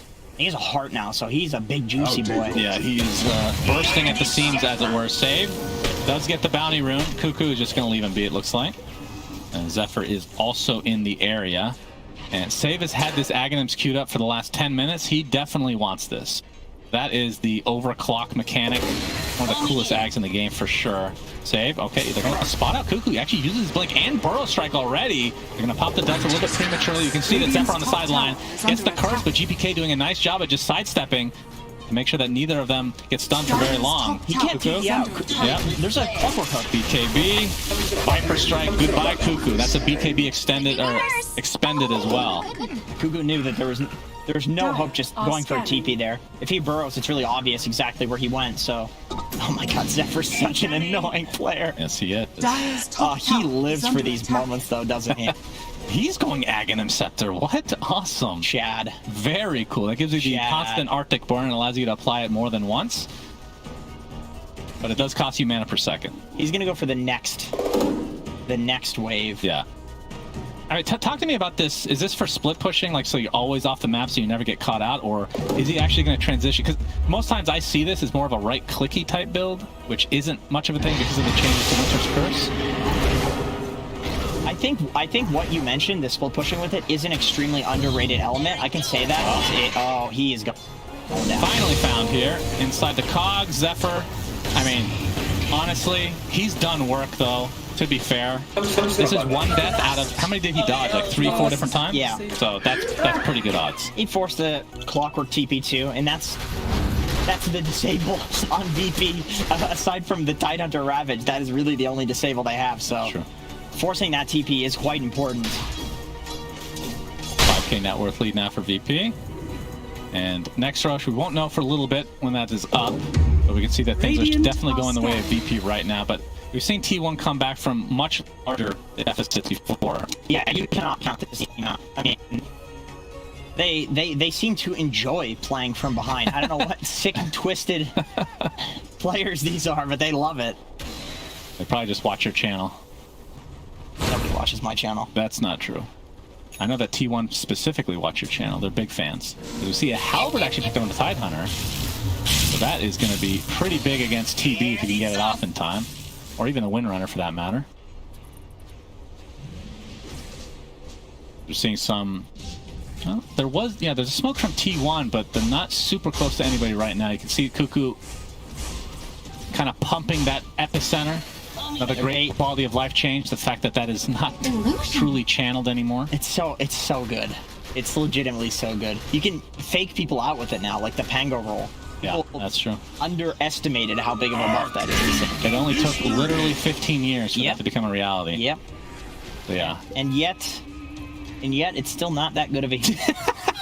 Well, I think once they put that mechanic in, they wanted to make sure that it's not too broken, right? So they had to balance it a bit in that favor. And maybe we'll see some tweaks in the future, as Nightfall is very close to finishing up an MKB, which is going to be pretty strong, especially against the Butterfly from 23 Savage. Wind Ranger, Butterfly, 16% evasion talent, as well as... Are there any Halberds? Cuckoo? No, Cuckoo's going for a Shivas. Okay, yeah, so still... He needs the MKB this game because he's going to be the primary hero that's dealing the damage to the wind and the TB. GPK is going for 1-2 though. Scotty now picked up by GPK, so he is extremely tanky right now. Actually, third in net worth as a Viper, not too bad. And I mean, the fact that he's 3k higher than the counterpart mid, I think, is the more impressive thing than anything. Yeah, this new build on Viper with the right clicking, not only do you farm incredibly fast and gain map advantage because you're just this hero that hits towers from really far away like a Drow Ranger, it scales so well. Yeah. It's so strong in the late game. The combined slows of the Scotty and the poison attack, the magic resistance reduction, the break, the damage, it's nuts. It's really hard to fight into Viper. All right, T1 are fully smoked and looking for a fight. See Whitemon getting some D-ward action here, faking things out a bit and a save in the vicinity. They're going to spot the cogs, I do believe, yeah. And they're going to be spotted out now. And it looks like that's just going to break up the entire smoke entirely. VP, they smoke up off of that. Yep, and we've only seen a couple Ravages this game. Oh, they see Cuckoo, but very patient. They're dodging him. They want to go for the back one. The can actually be taken by Cuckoo with big Ravage onto 3! Looks like the AA Blast will follow suit. 2 dead instantly in favor of Virtus Pro DM. Nice Ravage, buddy. Yeah, that was a cool call. They could have gone on Cuckoo there, but they know that if he's standing in front like that for T1, it's very likely there are people behind him and he's the bait. So they wrap around a little bit farther, and DM just jumps in blind and ravages and ends up getting 2 people. He just... Yeah, I said 3, but the other one was an illusion, and I don't discriminate. The illusion counts as a person to me, okay? As we're going to... The second Roche. There's actually a ward, by the way. He's taken out. VP's going to get this. This is going to be the Shard, Aegis, and Cheese. Who takes the Shard is the question, but we'll have to find out very shortly. As yeah, Cuckoo and company from T1. Oh, the hook shot save finds him, and Nightfall should be able to... Oh, they don't have vision yet. There's the dust. T1. Cuckoo. Okay.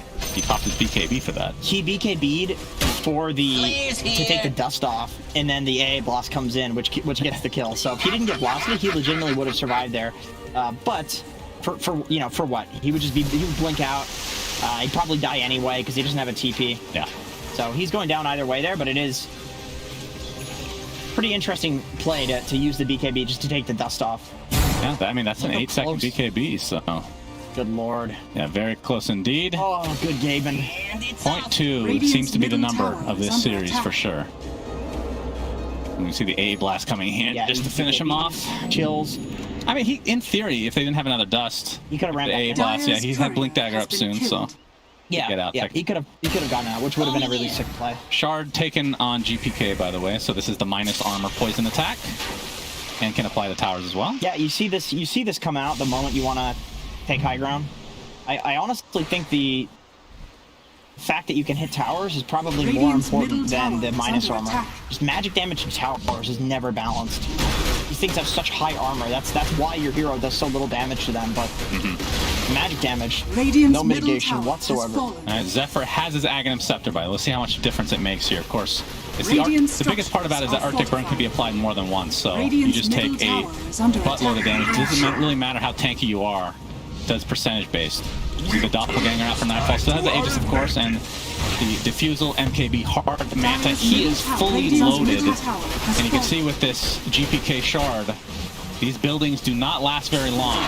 T1 looks like they want to fight. They got the Burrow Check, but a nice hook shot onto 2 with the cause inside the double BKB Ice Blast to follow. Ravage comes out. It's barely going to clip 23 Savage as they focus all their efforts on him. He's going to pop his BKB though and get the Sunder off successfully, but they're kiting him quite well. He finally finds save in the end, but it's a 1-for-1. It costs him their mid laner. Nightfall, he is taking a ton of damage, but this is just the Aegis, remember. Zephyr, quite low in terms of the mana capacity. We'll see if VP want to disengage or not. The nice Hex. Again, the right clicks are something to absolutely fear for 23 Savage. Doppelganger low ground with the Finger of Death. All right, Kraken Shell procs. Epicenter finally comes through for Cuckoo. And it does secure them DM. But in the end, VP still get that melee racks, which is basically what they came for. And Aegis is down though, so that's a silver lining for T1. Yeah, another silver lining is they picked up VP's gem in that fight, so that means that this map advantage that VP has, that they were trying to translate into taking down all of the wards from T1 and choking them into their base, that's not going to be possible because Cuckoo has the gem, and 23 Savage is doing a lot of damage in these fights. can definitely out-carry Phantom Lancer. Just getting that Rax is not enough to secure you this game. GPK was, being an objective gamer, which is, he was being a good boy in that fight. His team was kind of diving like crazy. Good, clean boy, yeah. But it results in them losing the gem, which in this late of the game, it is pretty important. Yeah, we can see the Ice Blast beautifully done onto 2. Of course, they are BKB, but they're still affected by that after the BKB wears off. And you can see the Wind Ranger ends up dropping as a result of that. Look at 23's damage, though. You really have to be careful here if you're VP. Yeah. He's doing a lot of damage to PL, who has a heart and a ton of armor. And still, just because 23 has itemized almost entirely to do damage, like, he is able to just... If they can get a follow-up stun there, I think he dies. And you can tell VP in that fight, their objective was essentially just to kill everybody else, especially once the Sunder came off. I mean, 23 Savage, you can talk about how much damage. He's also really difficult to kill if you don't lock him down completely. And I mean, again, we've talked about this before, but VP's lineup does not have a ton of lockdown. No, they don't. Hookshot, Ravage, and that's basically, I mean, cold feet if you get proc, but it's pretty difficult to do. And with any other carry, you'd be thinking, oh, okay, well, we have the Ice Blast, right? So just get the Ice Blast on him. He's not going to be able to Satanic. He's going to die in the 1v1 to our carry. Not Terrorblade. It's one of, I believe Brian was quizzing me on this, one of 3 abilities that goes through the AA Blast. 3 as in, like, giving you HP? Yeah. So it's HP removal, or I guess it's the opposite. It's Weaver, Terrorblade, Weaver, and you should be able to guess the last one because it's your best hero. Second best hero. Spirit Breaker? No. My second best hero. Your best carry. A Life Stealer? Yes. Wait, the Infest? Infest. Oh. That heals through. Okay. I didn't realize that. I mean, I figured you wouldn't take damage, but I mean, it doesn't literally remove it. You just don't take damage. These are BSJ Brian Cannabis facts, so be careful. I don't know if these are correct. These are what he. You're saying that you infest somebody while you're AA blasted. No, will still heal. You heal them for it just plus 500, so they're. Oh, I thought you were talking about on Lifestealer himself. Oh, I don't know. Because that doesn't make sense. I feel like. I didn't ask him for more insight into it. Are you sure that's what he meant? I don't care about. Now I'm really interested in this. Because, yeah, that makes sense because you're giving them HP that... It's like, what's the opposite of HP removal? HP giveth. Yes, of course. Giveth by Gabe the HP? Giveth. I mean, honestly, that one makes a little bit more sense. It's not like a mech that's healing you. It's giving you the health. That's how I interpret it, at least. Right. But the healing on Lifesteal, I feel like that would not work based on the limited knowledge that I have over the past 20 years of playing Dota. Yeah, I would assume that it doesn't. When it comes to these random mechanics that absolutely nobody should remember, I do trust BSJ. He is the primary source for all things. Yeah, so make sure if it's wrong that you target all your hate towards him and not. Tweet at Brian Bannis Cannabis Dota. I think that's it. Yeah, that sounds about right. Easy breezy. Man, this is a nice little flyby we got going here. We actually see the double damage. We're seeing some very good information. Yeah, that's good stuff right there. As we have the unpause now, finally. Let's stay in that. Oh, keep it on that view. That was. There we go. Right. There's King. Wait, who is that? Okay, that's maybe not so helpful. All right, Nightfall. I get confused between Nightfall and Kingslayer because they both changed their names. Yeah, Ilias and what were the original? Actually, I don't even want to remember. No, don't tell me because I'm going to get it mixed up. Okay. It's hard enough. I don't like saying the old names because I don't know if the players changed it for a specific reason, and I want to respect that, but I'm very stupid is the problem, so... Based off a book. What is? Nightfall? Both of them. Is it the same book? I'm not sure. I mean, I would assume they both changed at the same time. It should be. Dire's middle tower. But don't quote me on that. That's a bold assumption. 9K net worth lead for VP as they are in the driver's seat, but they don't have Aegis, and I feel like if T1 has a similar fight to the way that they just fought, they would have won that without the Aegis there. Yeah, I agree. AA Blast comes in. That's a pretty, I mean, it's not the longest cooldown. That's a pretty big ult down, but you can see GPK again just sieging this tower. They have double siege as well, actually. So lots of damage done. We have the Burrow Strike with the Shackle connecting, but the Force Staff keeping Nightfall safe. As this tower just melts. Man, this shard is crazy. He's running out of mana, but does have the cheese ready to go. And this is going to be a melee. They're giving it up right here as Carl pops the BKB and the Focus Fire. They're applying all their pressure to GPK, and they'll get him successfully. Has his buyback available as Nightfall focusing on the backline support. Not able to find a kill yet, though. And here's Shackle for now, Carl. You see the DM Ravage coming out. This is a follow-up hookshot, but where's the damage? There's the curse inside the cogs right now. They're getting forced out from the backline again. Still only a 1-for-1. Hookshot to safety. Save. Another cogs to try to create a little bit of space here. Oh, he got crit twice. Yeah, but he's fine for now. He's going to get... Actually, that's the overclock. We didn't even mention his Ags. So finally did end up getting it, but because of that stun, Carl gets... Again, T1 are kind of winning these fights, but they've now lost both melee barracks. I feel like they need to go just a little bit sooner. Yeah, GBK's being an objective gamer here. This is the guy in your pubs that's like the highest rated guy. Everybody else is diving. He's just like, all right, guys, I got this. But you can see the damage from 23. This is, I mean, it's formidable. And Carl as well. Like, these heroes are doing a ton of damage. And Zephyr in that fight, he's using the Ags to just stand in buildings so he doesn't die to Phantom Lancer. It's really cool. Like, he's using it as a way of surviving through the PL, because he's never going to kill you if you're just flying over cliffs and in buildings. That's pretty cool, actually. It's really interesting.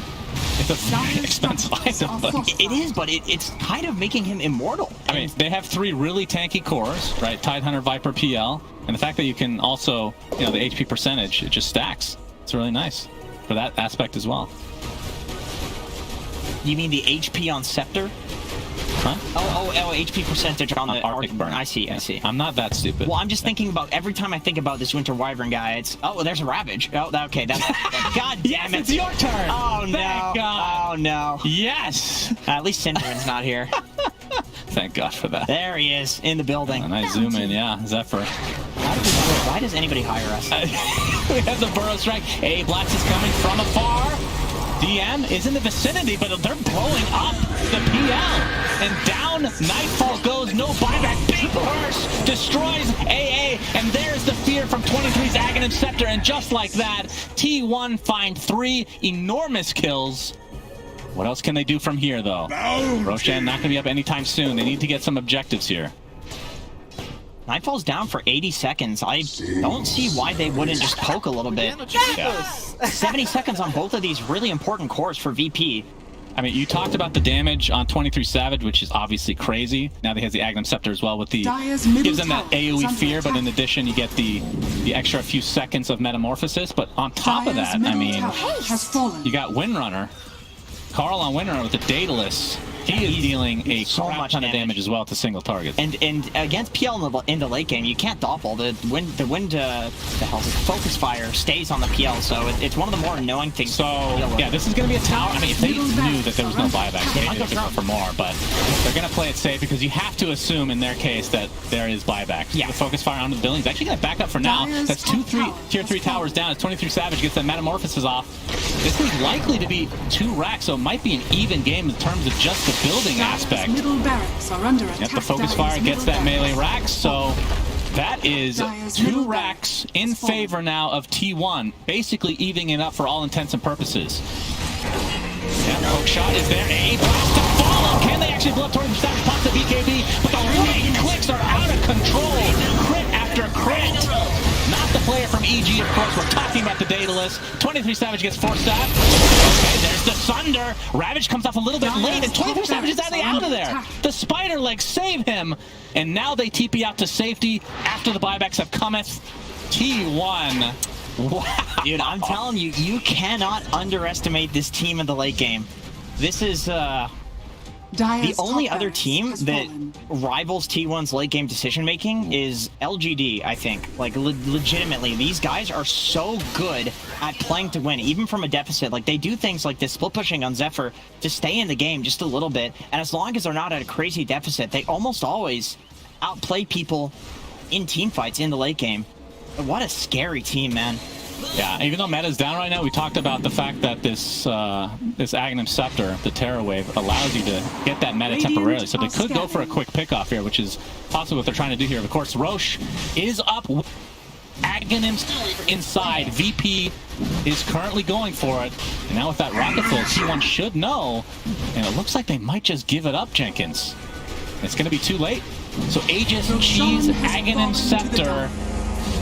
Who are we going to see? It's actually on the PL. We have to wait and talk about that in just a moment. Earthspike is going to connect. You can see the shard on Whitemont saving it for now. Burrow Strike to fall. But look at that damage. It's out of control. But a big curse onto PL. Right click from GPK on the sideline. But you see the damage from Carl going right through it. Gets forced back to safety for now. But inside the pit they go. And the right clicks from 23 Savage are just out of control. GPK inside the pit is dead. But it will cost them the Wind Ranger. Nightfall. Still with that Aegis. looking very healthy right now. GPK's Courier gets killed with an MKB on it. See if that has any implications here. It is a mid for a mid. And everybody else on the fallback. So close. Yep, Cuckoo's just fine as well. He has nothing defensive left, so if he got hit by that flare, he just dies and loses his gem. He does have buyback though, so it wouldn't be the absolute worst thing. All right. Well, this game just got very interesting. 2 racks apiece. Aegis, and I assume Chi's still online for VP. And let's talk about this Aghanim Scepter on PL. This is one I've literally never seen. So Juxtapose, which it creates is his ultimate. max illusions, yeah, right? And they last longer. And does it do anything else? I think that's it. Yeah, it sounds, I don't know. It's really terrible. If you had the crit talent, it would be really good in theory, right? At 25, it feels like a lot of people don't go for that. Yeah. I mean, it does seem kind of, I mean, it's a free Roche. It's from Roche, but you have to question. I mean, Tidehunter Ags is way better. It's really good. Armor reduction on everybody and that constant spam. Yeah. I mean, it could have been one of those situations where they just took it real fast, maybe. I don't think they were expecting to get Roche totally for free there. I think they were probably thinking they were going to fight it at least at the tail end there, because it's 44 minutes into the game, 2 racks down on both sides. Roche is super important at this point, right? So you don't expect to get it for free, even with spells down. There was no Ravage, so... Swift Blink now, by the way, on the TB. We mentioned that GPK's Courier did die, so another minute 40 before he can get his MKBs. We're going to see Burrow Strike with the Eon Disc, allowing him to use it. Tempting the TP out, but the second hook shot to follow because of the Aghanim Scepter. Thanks to this curse from the sideline. The Ravage on just 1 here. Nightfall trying to take out the Winter Wyvern. Somehow the Clockwork is still surviving throughout this onslaught. Detection? It looks like Zephyr will finally fall. He does get off the Colon Brace, which would just delay the inevitable. But that was a Ravage for a Winter Wyvern. Jenkins. Yeah, and VP, they already TP back to stop this split pushing. 23 is making it so that VP, if they want to go high ground right now, all they're going to get is a couple of ranged racks, and you might get megas by 23. So really good positioning from him on the map, making that Ravage essentially a waste. If they don't get any tower off of that, then I think you don't want to Ravage there for only Zephyr. So that is a Spell Prism on DM. So you do have CDR. Doesn't have, like, he probably would go for a Refresher next is my guess, but it's not really remotely close. Yep, there, he queues it up. Doesn't have the 25 talent yet with the CDR as well. Man. But if T1 doesn't take advantage of this timing, then it really won't matter, right? Because you're still going into Aegis, so it's not like it's a given. I think if you're T1, you're pretty happy with how the last couple of minutes have gone. There's an Aegis against you. You can just get there's a real possibility that either team just gets the old run down mid and lose throne if somebody dies without buyback. So it's a real tense situation and favoring VP because of the Aegis temporarily. And so if you can delay that on T1, you're super happy with this. And Wind Ranger late game, I think, is a real contender for one of the best heroes in the game. Once he eventually gets this Aghanim Scepter, which shockingly he's not going for. Maybe expecting to pick it up from an eventual Roche. Yeah, let's just extend. I mean, hey, we're already at 45 minutes. Why not make it to 6? Yeah. Man, I'm in for that kind of a game for sure. As we see the Swift Blink here. Highest amount of last. Oh, we're going to see the hook shot. It's going to miss here from save, and the Blink is going to save 23 Savage. That could have been really bad. He was actually all alone. And he is, in fact, going for the Refresher Orb now as well. He's holding the building damage leveler in the backpack, so that way when they do end up running to that high ground, they can... This is where Spider Legs just... We talked about this before. Just having boots, not have to take up a slot is so invaluable. Spider Legs are legitimately better than... If you don't get a boot item from the tier, whatever the last tier is, Spider Legs are just the best item, neutral item, period, for carries. Or, especially with Swift Flicker, Flicker might have the advantage. You get a decent, not quite as much move speed. But it's good though. Flicker's good as well. Those are two good, really good neutral items. It's gonna be smoke on smoke here, it looks like. Aegis is gone and T1 knows it.